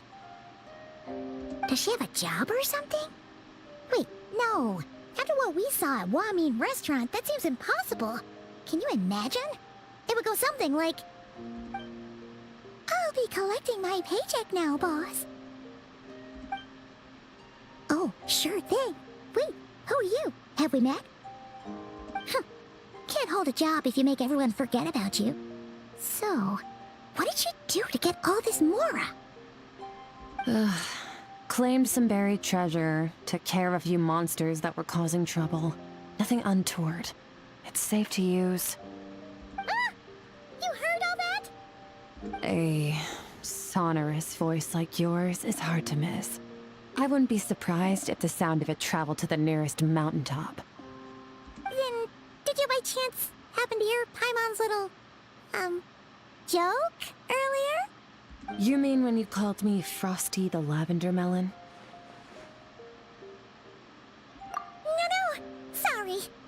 Paimon totally misspoke just now. She didn't say that at all. It was, a Paimon lookalike. Yeah, she's a piece of work, that one. Always impersonating Paimon and giving people weird nicknames.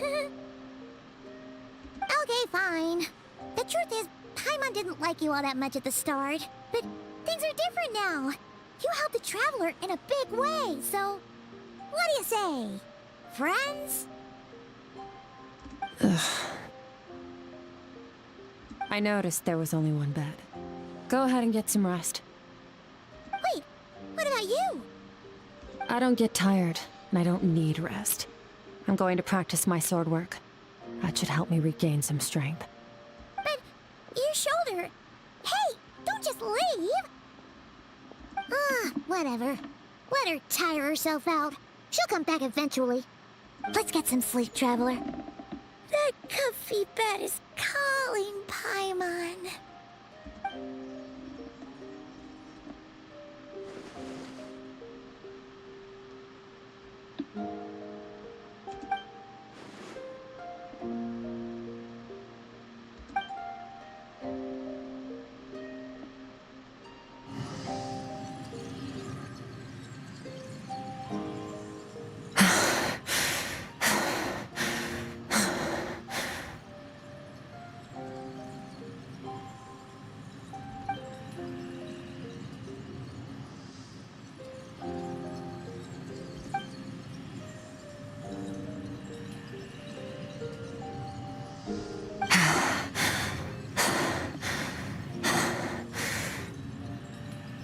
Quiet.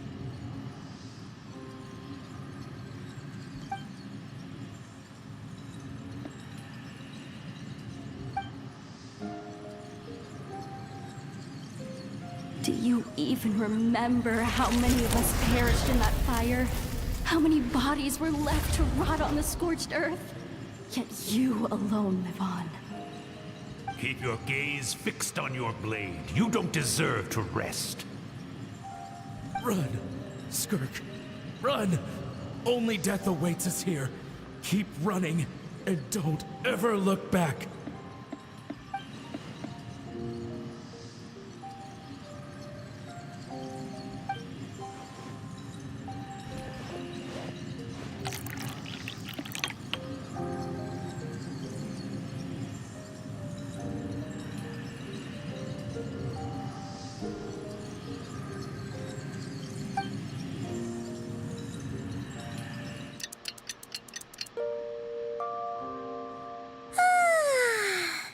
Getting an early night's sleep is the best. That bed was so comfy. Wait, Skirk? Have you been sitting out here the whole night? The bed's all yours if you want it. About 60%. Maybe 70. Whew! Paimon thought it would take at least a couple of days. That was fast. No, not fast enough. That's 20% less than last time. Same training regimen, same intensity. Nothing felt different, but somehow the outcome fell short. No, I think the problem's with me. I need to meditate for the next 2 days. Deep introspection should help me find the issue. Ooh, sounds intense. We'll watch over you in the meantime, then. Thanks. See you in 2 days.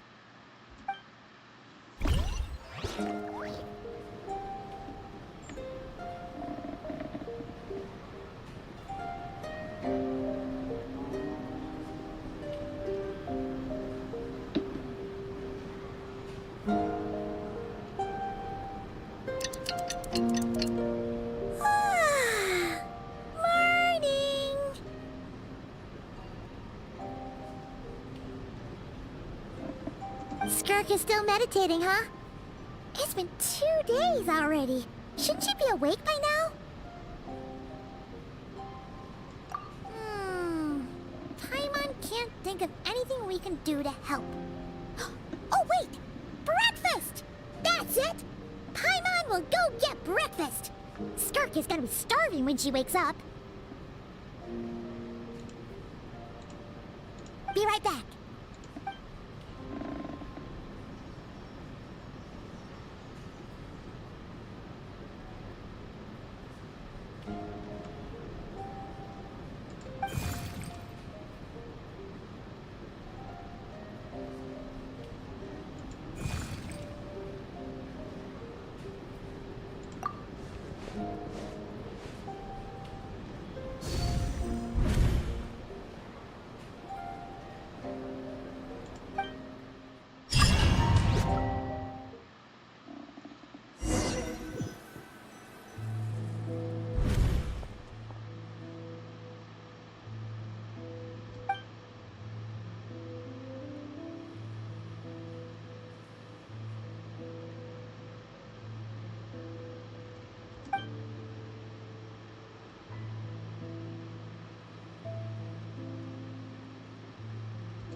That's right. This is Skirk's inner world. Think of it as the threshold between the soul and dreams. This isn't your first time here, but what you remember is probably a space covered in darkness. I only managed to illuminate a small portion for you back then. Actually, it's my first time talking to someone like this.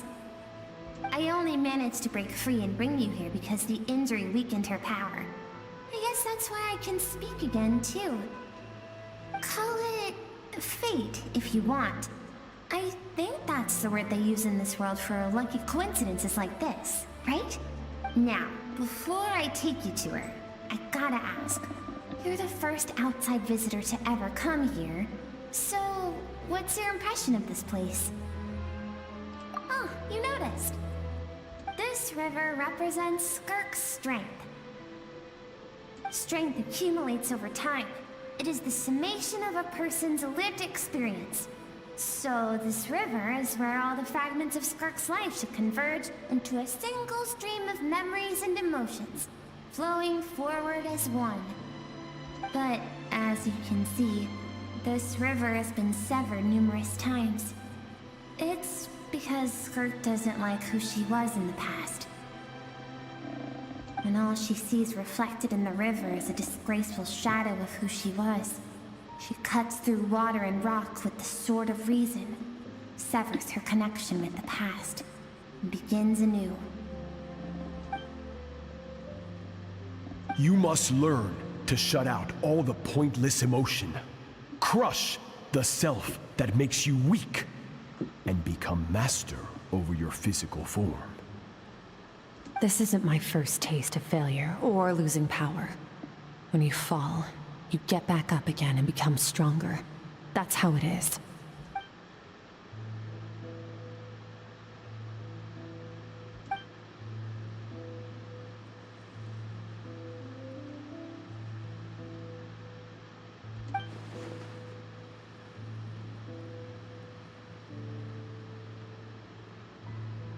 The answer to one mystery invites another question, I see. Let's follow the river upstream. There among the cliffs, among the memories etched into her heart, lies the truth of it all. Soon, you'll understand everything.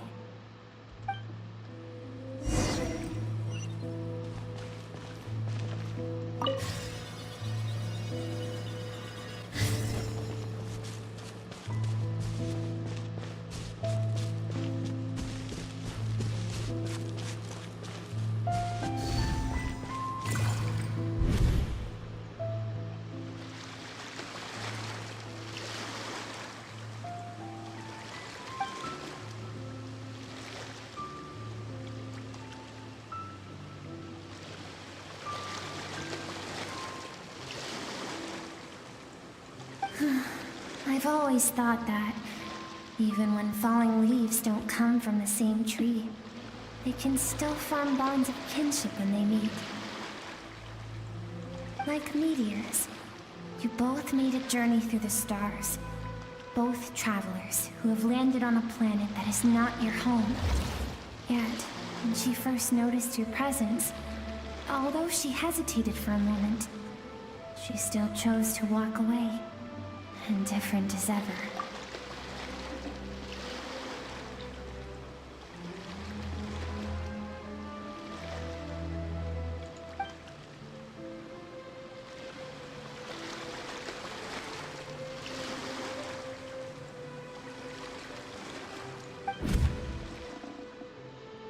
Seems like you've answered your own question. Skirk sees herself as a trespasser in this world. She's made a conscious choice to avoid altering its path. But the reason for that decision stems from events much earlier on in her life. Let's keep going. It's still a long way to the source of the river.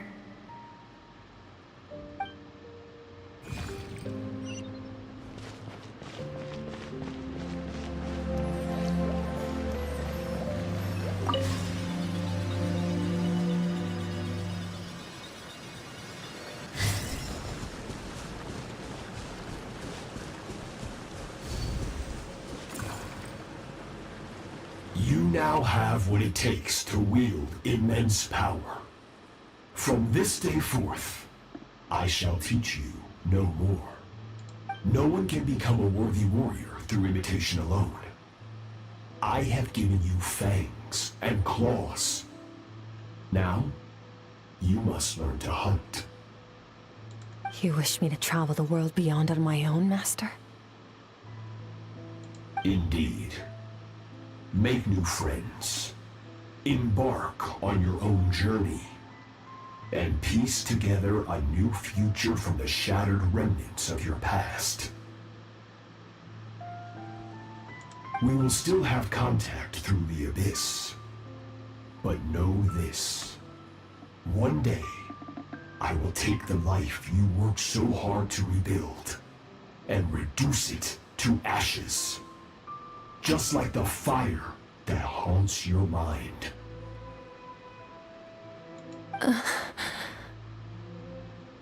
Why do you do that? I have told you before, fear is the catalyst for human evolution. You have tasted loss. You have known fear, so deep it can be felt in the bones. But as living beings, we all have an instinct to detach from that which harms us. And thus, pain dampens over time, and the acrid taste of fear becomes but a distant memory. Yet now, I have bestowed upon you the gift of fear eternal.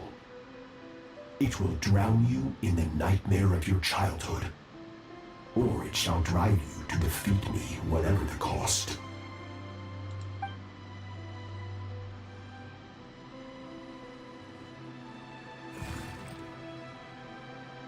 That is what Skirk's master, the foul Sertologi, looked like at one point in time. Of course, as a higher being, physical form is a triviality to him. He could appear as a beast, a human, or even a monster that defies description. The form you see him in here, clad in abyssal armor, is the one he usually wears when traveling through the stars.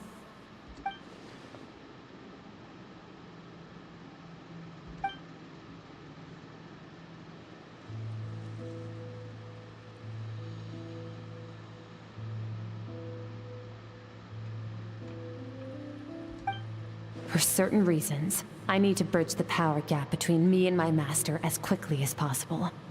But first, I need to understand the source of his strength. To do that, I need to follow in his footsteps, walk the path he once walked, and somewhere along the way, I'll find out how to defeat him. That is my sole focus and purpose.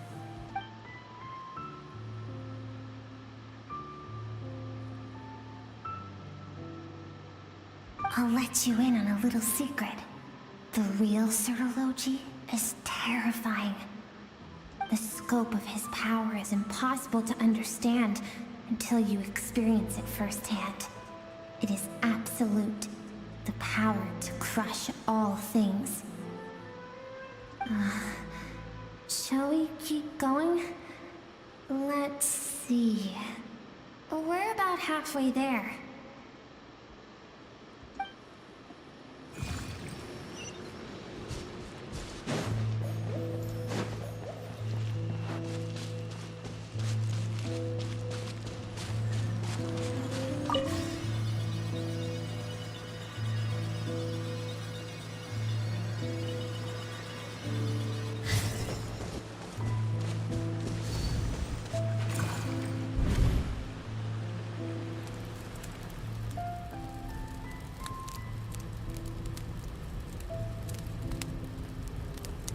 We've made it quite a ways already. This is Skirk, when she first began training under Sertology. I have set your broken wrist. Tomorrow, you're to train twice as hard. No tears this time. Good. Attempting to garner sympathy through tears is a habit of the weak. A pitiful, useless ploy. Can I ask a question, Master? Why did you save me? I keep thinking, maybe it would be better if I had died. I wouldn't be haunted by that fire all the time. I wouldn't have to go on like this. I saved you because I have a plan for you.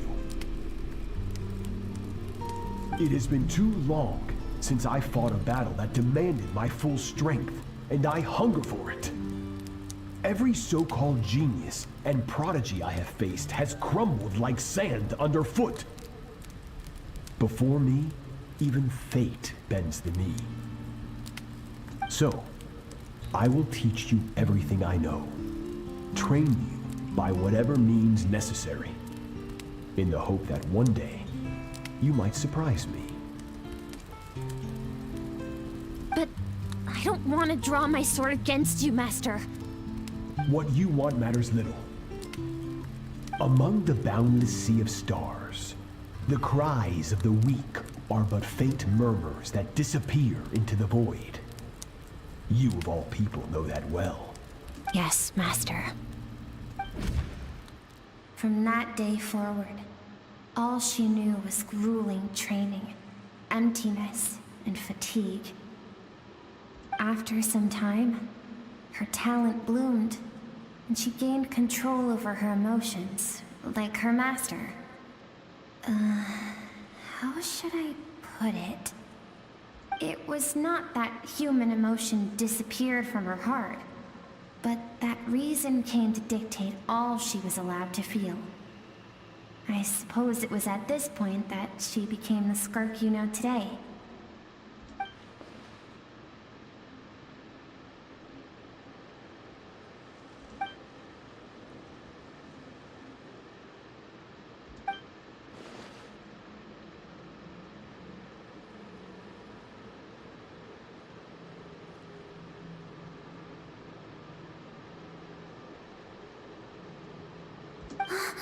We're nearly there. I almost don't want to reach the end. Well, shall we? This is the final stretch.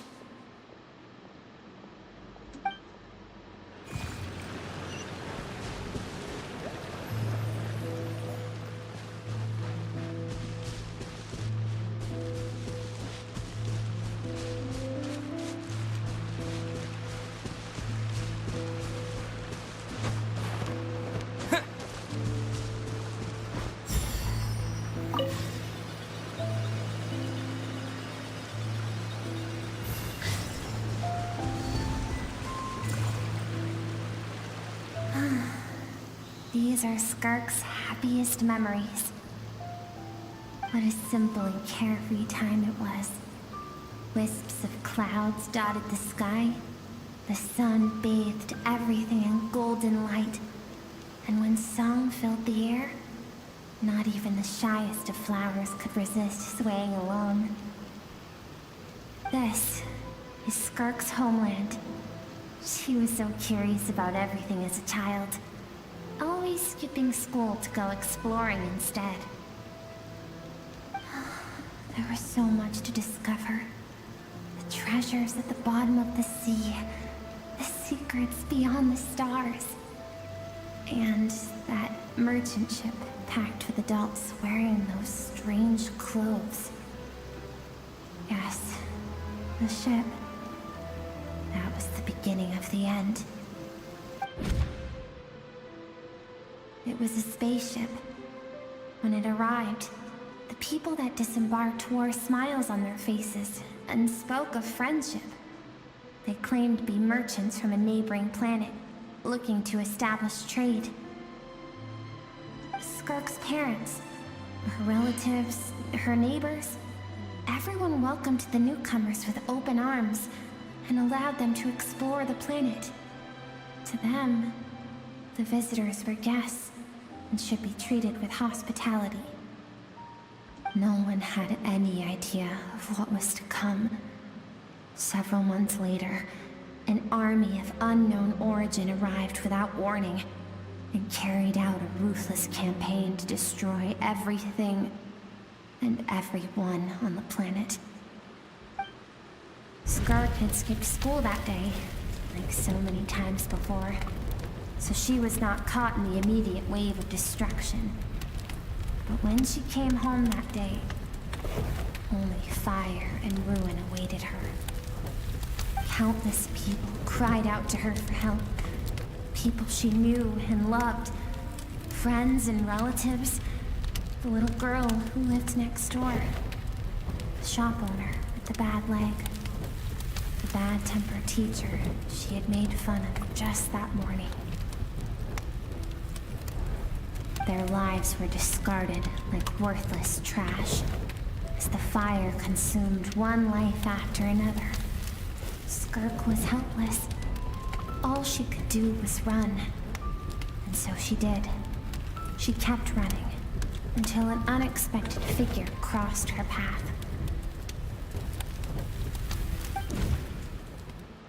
If Sertology hadn't been there in that moment, the fire would have claimed her life too. And there she would have remained, left to rot in the scorched earth, with no answer as to why any of this was happening. Because she and her people were seen as a threat. As the initial merchant ship explored the planet, they discovered that it hadn't always had the condition to support life. Yet there was evidence of human activity, even during the periods of extreme heat or cold in the past. Further research revealed that, over time, the people of this planet had evolved the ability to adapt to any type of environment or energy source. For that reason, the outsiders viewed them as a potential threat, and decided to eliminate them before the threat could rear its head. And so, the army was called, and the so-called danger was wiped from the face of the planet. Senseless, isn't it? Deemed a threat because of a gift they didn't even know they had. Perhaps it was their own innocence and kindness that doomed them. But in the end, that was lost to the blaze as well. If those with power get to decide good and evil, then all you can trust in is the sword in your hand. And so, before death could claim her, she ran. She ran and never stopped. No one wants to relive their most painful moments. Well, that brings us to the end of the story. This is as far as we can go. Skirk is waiting over there. For both of us. Let's go to her. It's time to fulfill my purpose. And my greatest wish over all these years.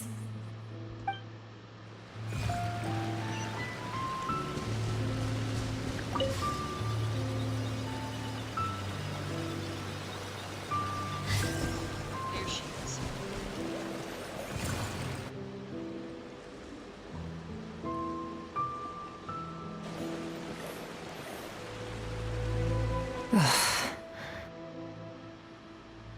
So all this, just so you could bring him here. I have things to say to you. Well, to me. I want someone to witness our reconciliation, even if it takes an argument to get there. And he is the best choice in this moment. Her suppressed emotional self. The version of herself she keeps locked in the recesses of her mind, stifled by reason. All those rejected impulses, those discarded aspects of your past selves, they are a part of me now. I am who you used to be. Someone you have refused to face for too long. So, I came to face you instead. You're wrong. I've faced you all along. And that's exactly why I keep you locked here. Your existence makes me weak. Moments of joy and longing are when we are most vulnerable. Don't forget, it was a penchant for goodness over reason that doomed our homeland in the first place. The vastness of the universe renders everything insignificant. Our feelings most of all. Even so, learning from the mistakes of the past doesn't have to mean erasing everything. Strip yourself of your so-called weaknesses, emotions like kindness and empathy, and what makes you any different from the ruthless soldiers who slaughtered our people? The difference is that I'm doing what is right, what is necessary. I allow you to exist, but with limited freedom. That is the greatest kindness I can offer. I've shouldered everything you couldn't carry. I rose above the numbness and emptiness, and it was cold, unfeeling reason that brought me this far. It made me who I am. It made me strong. That is the problem. I want to shoulder those things together. On the grand scale of the entire universe, maybe our feelings are vanishingly small, but why should that mean they don't matter? Emotion gives warmth to the cold expanse of space. It gives meaning to the world around us. Think back to those nights of gazing at the stars, those afternoons of exploring the unknown. Think back and let them grant you peace. A brief respite from the pressure you put on yourself.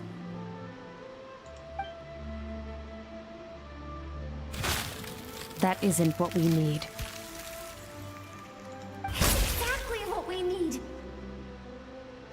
Aren't you curious about why recovering your strength has taken longer than normal this time? Finally, you get to the important part. That is the only answer I came here to find. Then look around. Look at your inner world. You cast aside your dreams and curiosity, and in doing so, you lost your original motivation. You severed all connection to who you used to be, so you can no longer draw strength from your past. Now, the only things driving you forward are fear and survivor's guilt. But these cannot take you far enough. And so, this river, the source of your strength, grows more polluted by the day. And you think that means I should seek help from a weak little thing like you?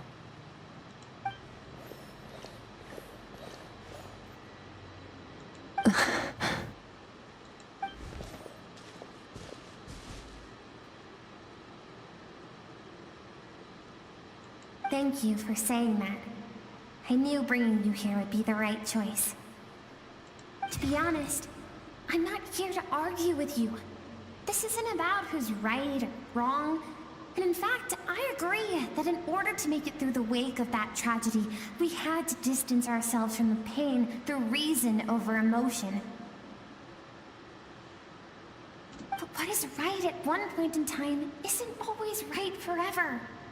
I know you will never forget that fire. I know the fact that you were the sole survivor fills you with guilt. And I know that among the voices that haunt you, mine is there too. Because deep down, you know that you didn't turn out to be the person you wanted to be. All those unfulfilled hopes are like knives to the heart. And I don't want you to hurt anymore. So even if you can't accept me, I hope, at least, that you can let go. I keep thinking, maybe it would be better if I had died. I wouldn't be haunted by that fire all the time. I wouldn't have to go on like this.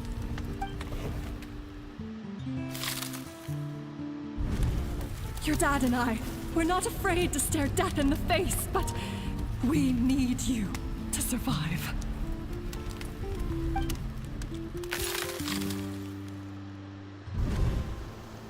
I'm sick of being a kid.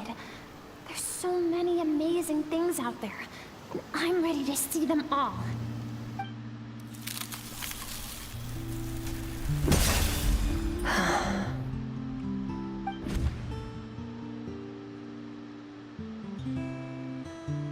I remember.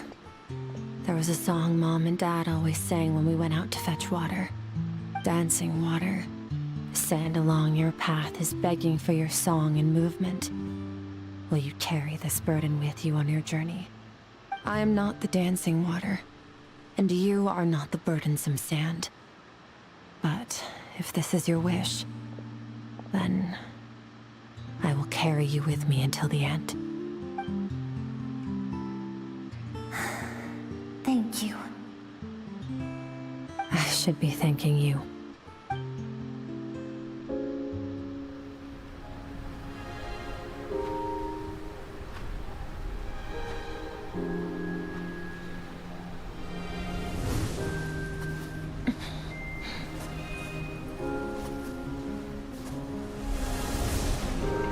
Run, Skirk, run! Remember, leave no one alive! Heed my words, Skirk. Let fear take root in your soul. Did you survive? Why was it only you? Skirk, did you become a positive light in this world?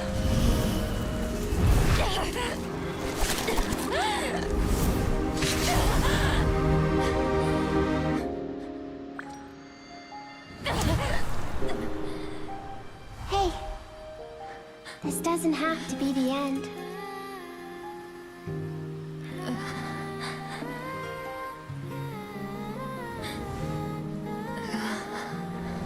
Life is a gift. Don't let darkness claim it.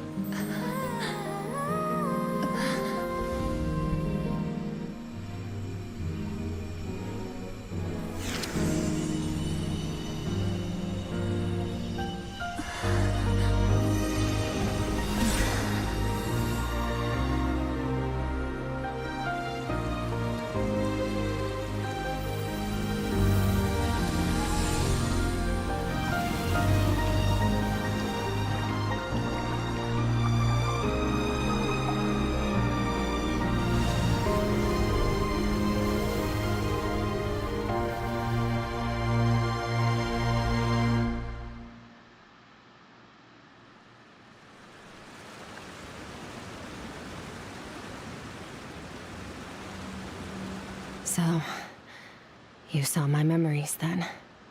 I once asked my master if survival of the strongest was the law of the universe. He said no. But in a world without order, those with no moral boundaries tend to be the ones who survive. That's why, after hearing his answer, an idea came to mind. An idea that, one day, I would create a new world order. One in which there would never be another tragedy like that fire. One in which power was not the law of the land. But that means I must defeat him. Because my master, Sertologi, is, at the core, a defier of all rules and order. Yes. And not just because of the gap in our abilities, but also because I have no reason to see him as an enemy.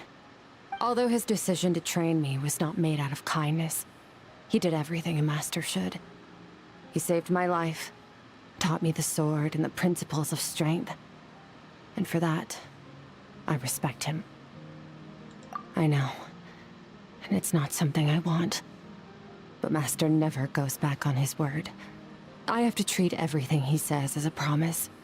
He's no longer into that, but he sends me messages through the abyss every now and then. Most of them are simple greetings, or an answer to one of my questions. Every time I hear from him, my heart skips a beat. And I wonder if this is the moment where he'll finally appear before me and tear down everything I've built to pieces. Maybe that means I do live in eternal fear, just like he said. Yes, I respect him, but I'm also afraid of him. And for that reason, the pursuit of strength consumes every moment of my life. I don't know what Master has planned, but I have to be ready. Help me? Why? This isn't your fight.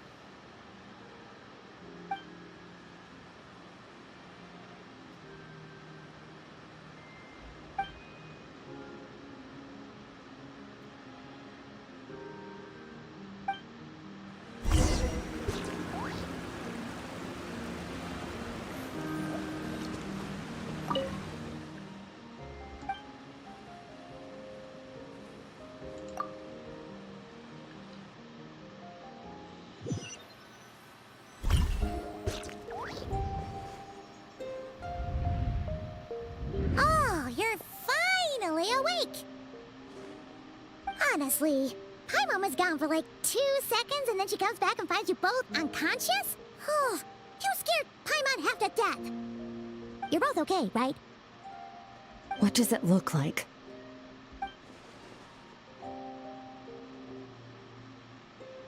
Only water from the source can cleanse the rot and filth that flows from the past into the future. I taught you to incorporate the experiences from your journey into how you fight. I suppose what happened today will become an inseparable part of who I am. Okay, so Paimon feels like she's missing some important context. But whatever. Paimon brought back tons of delicious snacks. Let's dig in.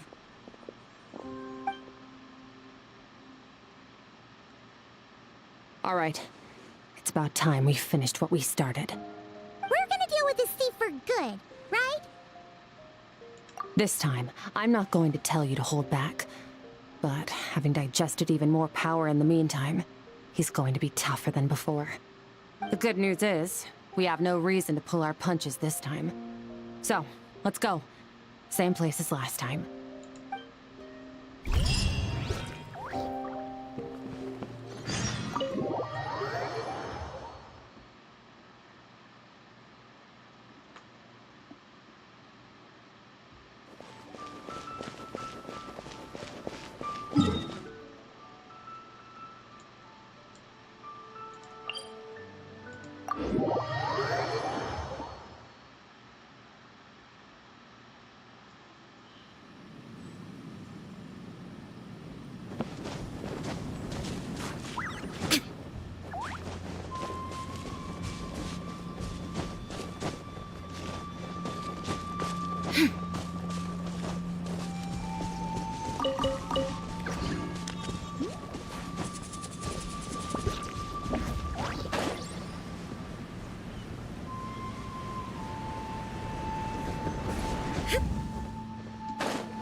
The all-devouring narwhal changed into?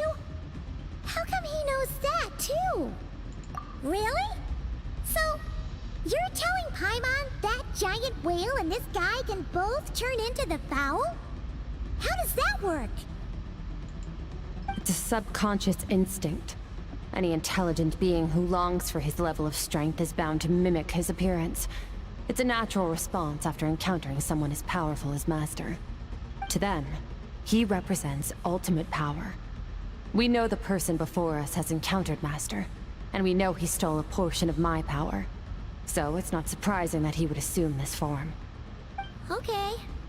Oh, the closer Paimon looks, the more intimidating it gets. Nervalette isn't here this time, so it's up to us. He won't have the nerve to steal again after we're done with him. Let's teach this guy a lesson.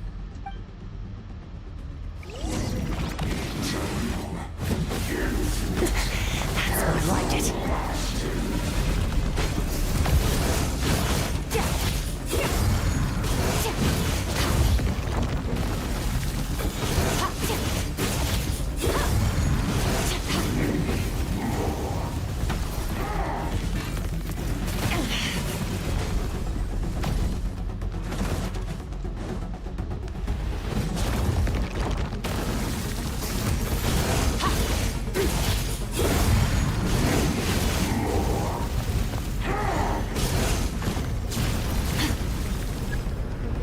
Haven't forgotten your training, I hope.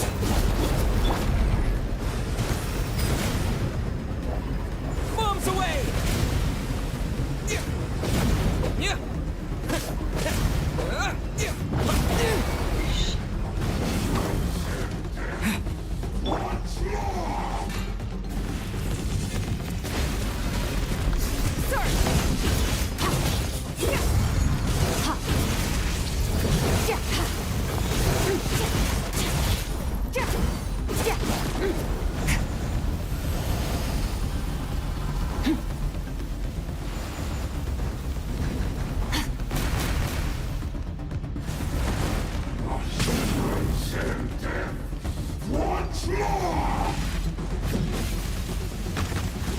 Ouch.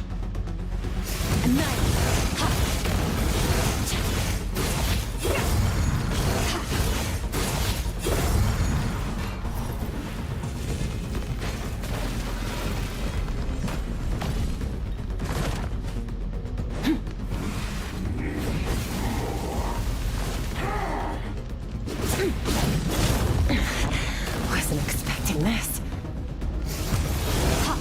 Mine to wield.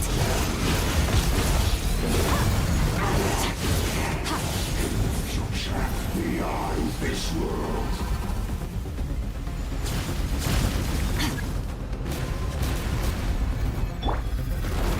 Water jet! Yeah!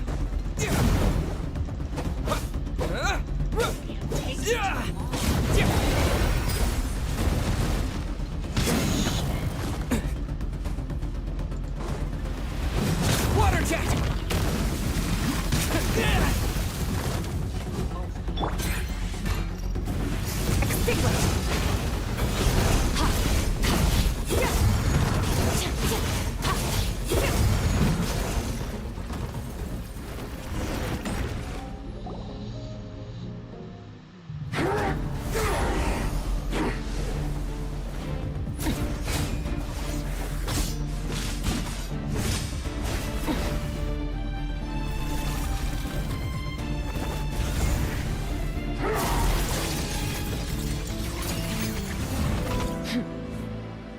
Haven't had enough of my power.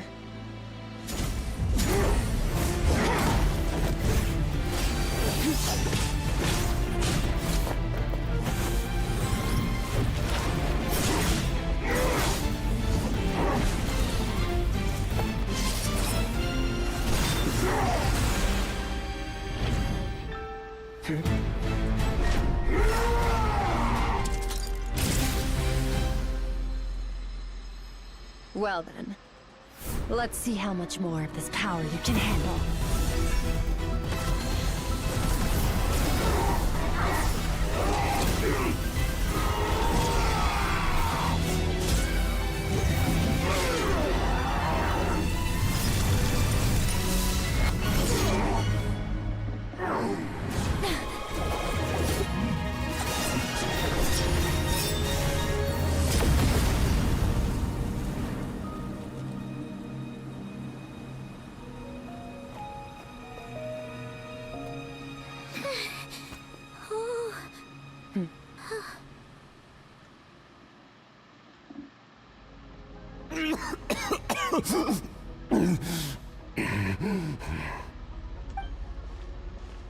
Well, have you come to your senses?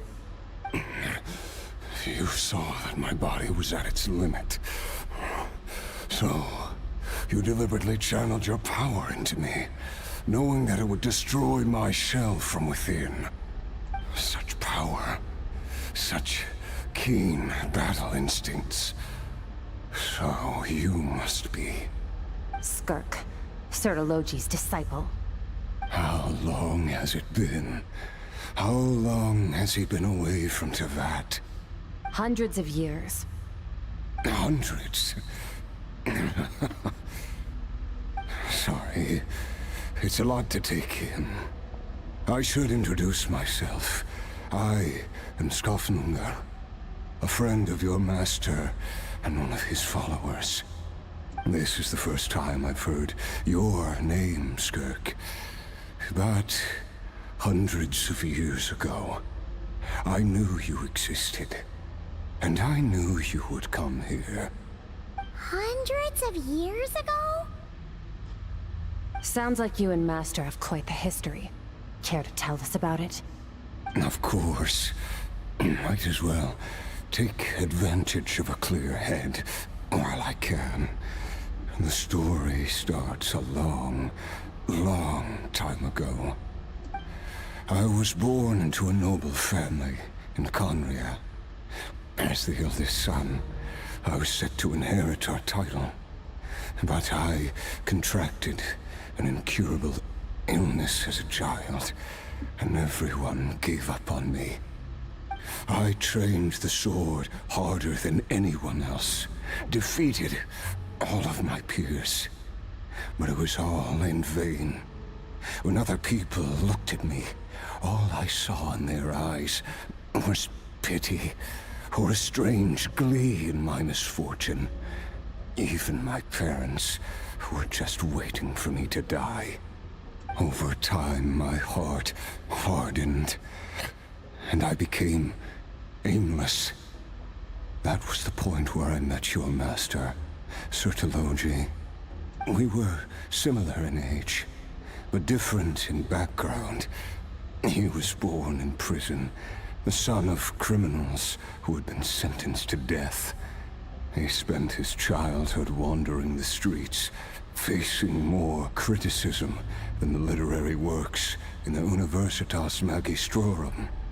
Yet, he always wore a smile on his face, as if kindness and malice were one and the same, and he could not see the difference. I still remember what he said to me when we first met. You need to fight to survive.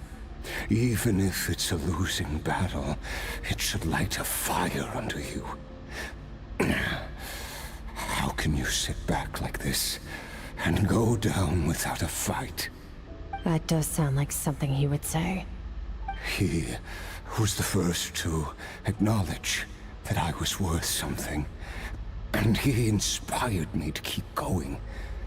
When we sparred together, it was the first time I'd actually felt the thrill of combat.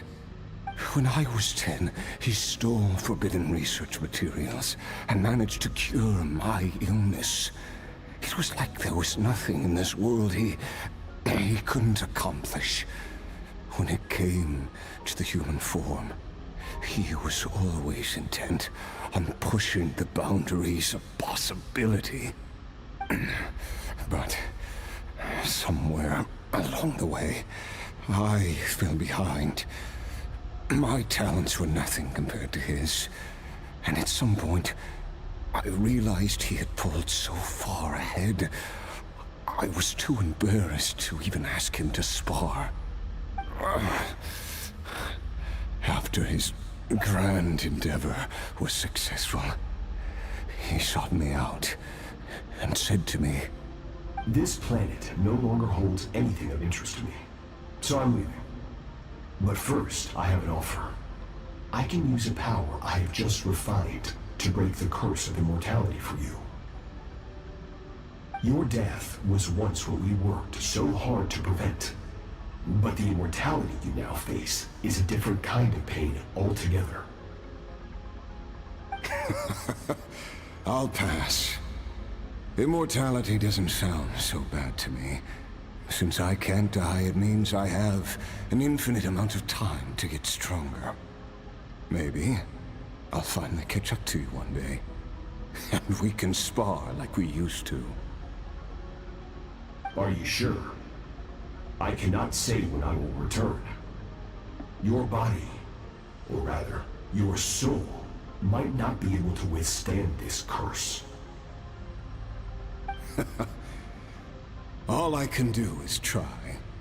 After all, a wise man once told me, people need to fight for their own survival. Wise indeed. Nevertheless, if you grow weary of the pain of immortality, and wish to experience a good sparring match before you wither away, seek out my disciple. Disciple? Never thought I'd hear that word coming from you. Nor I. But Vedifenir said I was destined to find a disciple out there in the universe, and bring her to Tibet. You know as well as I, Vedifenir's prophecies are never wrong. Well, now I'm curious about who this disciple of yours will be.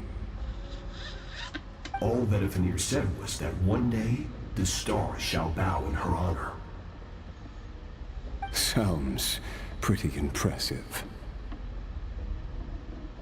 Of course. Only the most outstanding people would have the right to become my disciple. Still self-assured as ever, I see. But you're not wrong. I'll be leaving then. Oh, and if you are serious about getting stronger, I left you a little gift in the primordial sea. As I've said before, walk whatever path you want. Freedom means even the wicked get to make their own choices. Waiting for me in the primordial sea was the all-devouring narwhal, already beaten into submission by Sertologi. In its weakened state, I was able to cut off part of its flesh and sew it into my own heart. Your heart? That sounds like torture! How did you even survive that? Because, of course, I bear the curse of immortality. So, you used the curse to turn yourself into a vessel for power. Even with that whale's ability, devouring power like that is not something the human body can withstand. With your body and soul constantly at the breaking point, it was the curse of immortality that sustained you. But that is not the path to strength. You have to pour your heart into it, work for it, dream of it. Instead, you stole something that didn't belong to you, and it backfired. You're right. I should have known better, but I had already pushed myself to my limits, and he was still miles ahead of me. So I had to take a leap of faith. I miss your master. I miss the days when we were all together, troublemakers without a home. I don't regret the choice I made. But if you'll allow it, I do want to apologize. To both of you. After the beating we just gave you, I think we can call it even. You're an interesting one as well. Sertologi's disciple. That's a lot to live up to. It can't have been an easy experience. I know what he's like. He rules with an iron fist, using despair and fear to force you to catch up to him, all the while standing ever out of reach. We're like mountain climbers in the dark, never knowing how much higher we have to climb, or when we will see the sun again. True. But I made up my mind long ago. No matter how dark it gets, I will not give in to despair. I will overcome it. Besides, after hearing your story, I suspect what Master really wants is not a battle that demands his full strength, but rather a defeat without regrets. Oh? Since you're his friend, you must have some things in common. First time we came here, when you stabbed me through the fog and stole my power, I felt no emotion coming from that spike. But when you had to devote all your strength fighting me just now, I could feel joy and passion emanating from your blade. It was the joy of a researcher discovering the truth of the world. The joy of an artist uncovering a temple of wonders. Interesting. I'm certain I didn't express those emotions outright.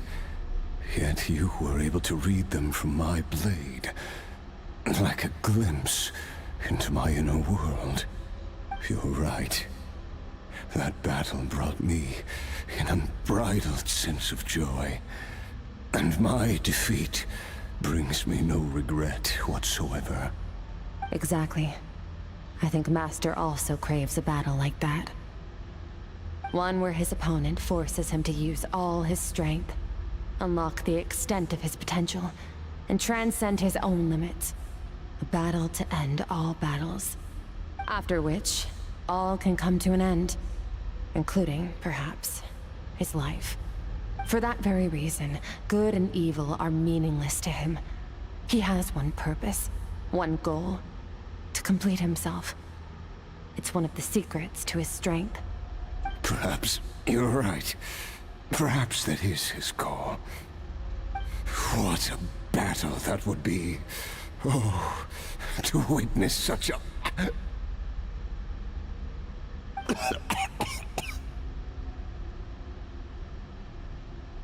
Are you okay? Too many different kinds of power are surging through my body. The curse of immortality allows it all to coexist, but it does not remove the pain. I won't be able to hold on to my sanity for much longer. What a shame. I would have loved to witness that battle. Sertologi once offered to free me from this curse. Now, I must ask that of you, Skirk. Can you release me from the pain? I can, but not through death, if that's what you were hoping for. It's not a suitable punishment for your crime. As an alternative, I can take your consciousness, along with all the power you've consumed, and smash it to pieces. The impurities will dissipate, and under the curse of immortality, your mind and body will regenerate. When that process is complete, you will be back to who you were before, no longer tortured by powers you can't control. But it will be a time-consuming and painful process. The decision is yours to make. I accept. And who knows? Perhaps I'll wake up in time to witness your great battle with Sertologi. I have faith that you'll be able to stand against him one day. Though I know it'll be a long and arduous road. If we are climbers in the dark, it appears the dawn has finally broken for me. But your ascent continues. At least, it looks like you are not alone on your journey. I will reach the top of this mountain, no matter what it takes. And you, Skofnunger, will be my witness at the end of all things. That's finally over. Let's get out of here. Huh. At least we don't have to make a mad dash for the exit like last time.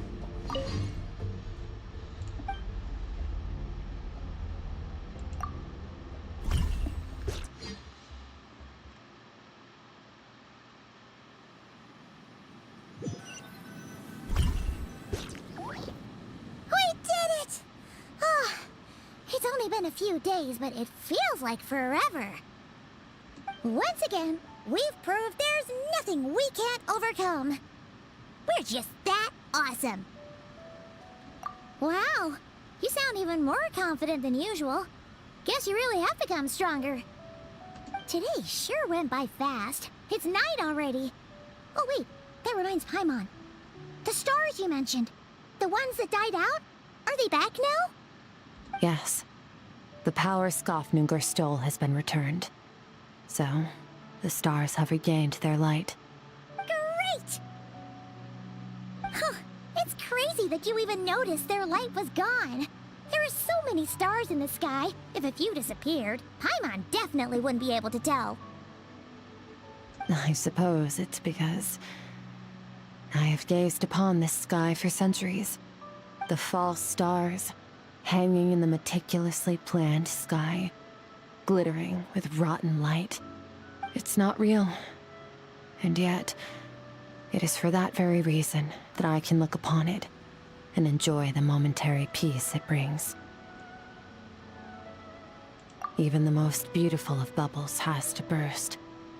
We will return to the real universe one day, whether of our own volition or not. Time marches ever forward. Even the innocent and naive will taste life's bitterness. Yet through hardship, we grow until we learn to seize the sands of time for ourselves and uncover our true strength. Though we gaze upon a false sky, its vastness and majesty is palpable.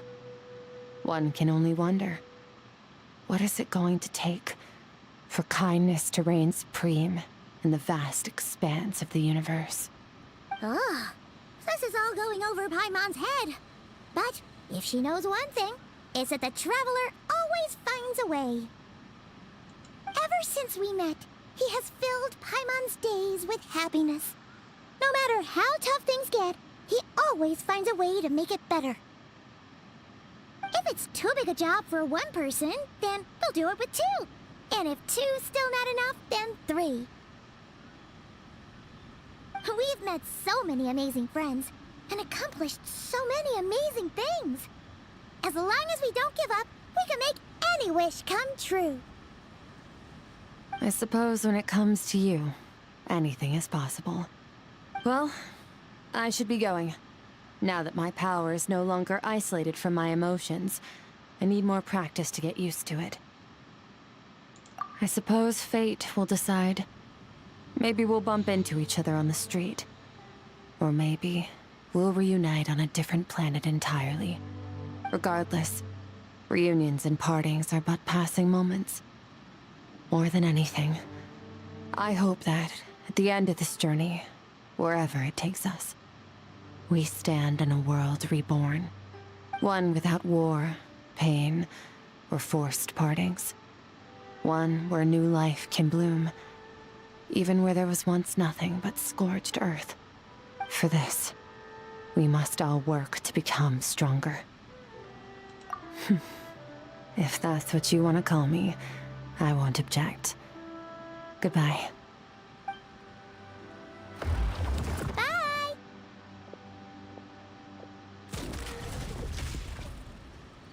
Is it just Paimon, or is she being nicer than before?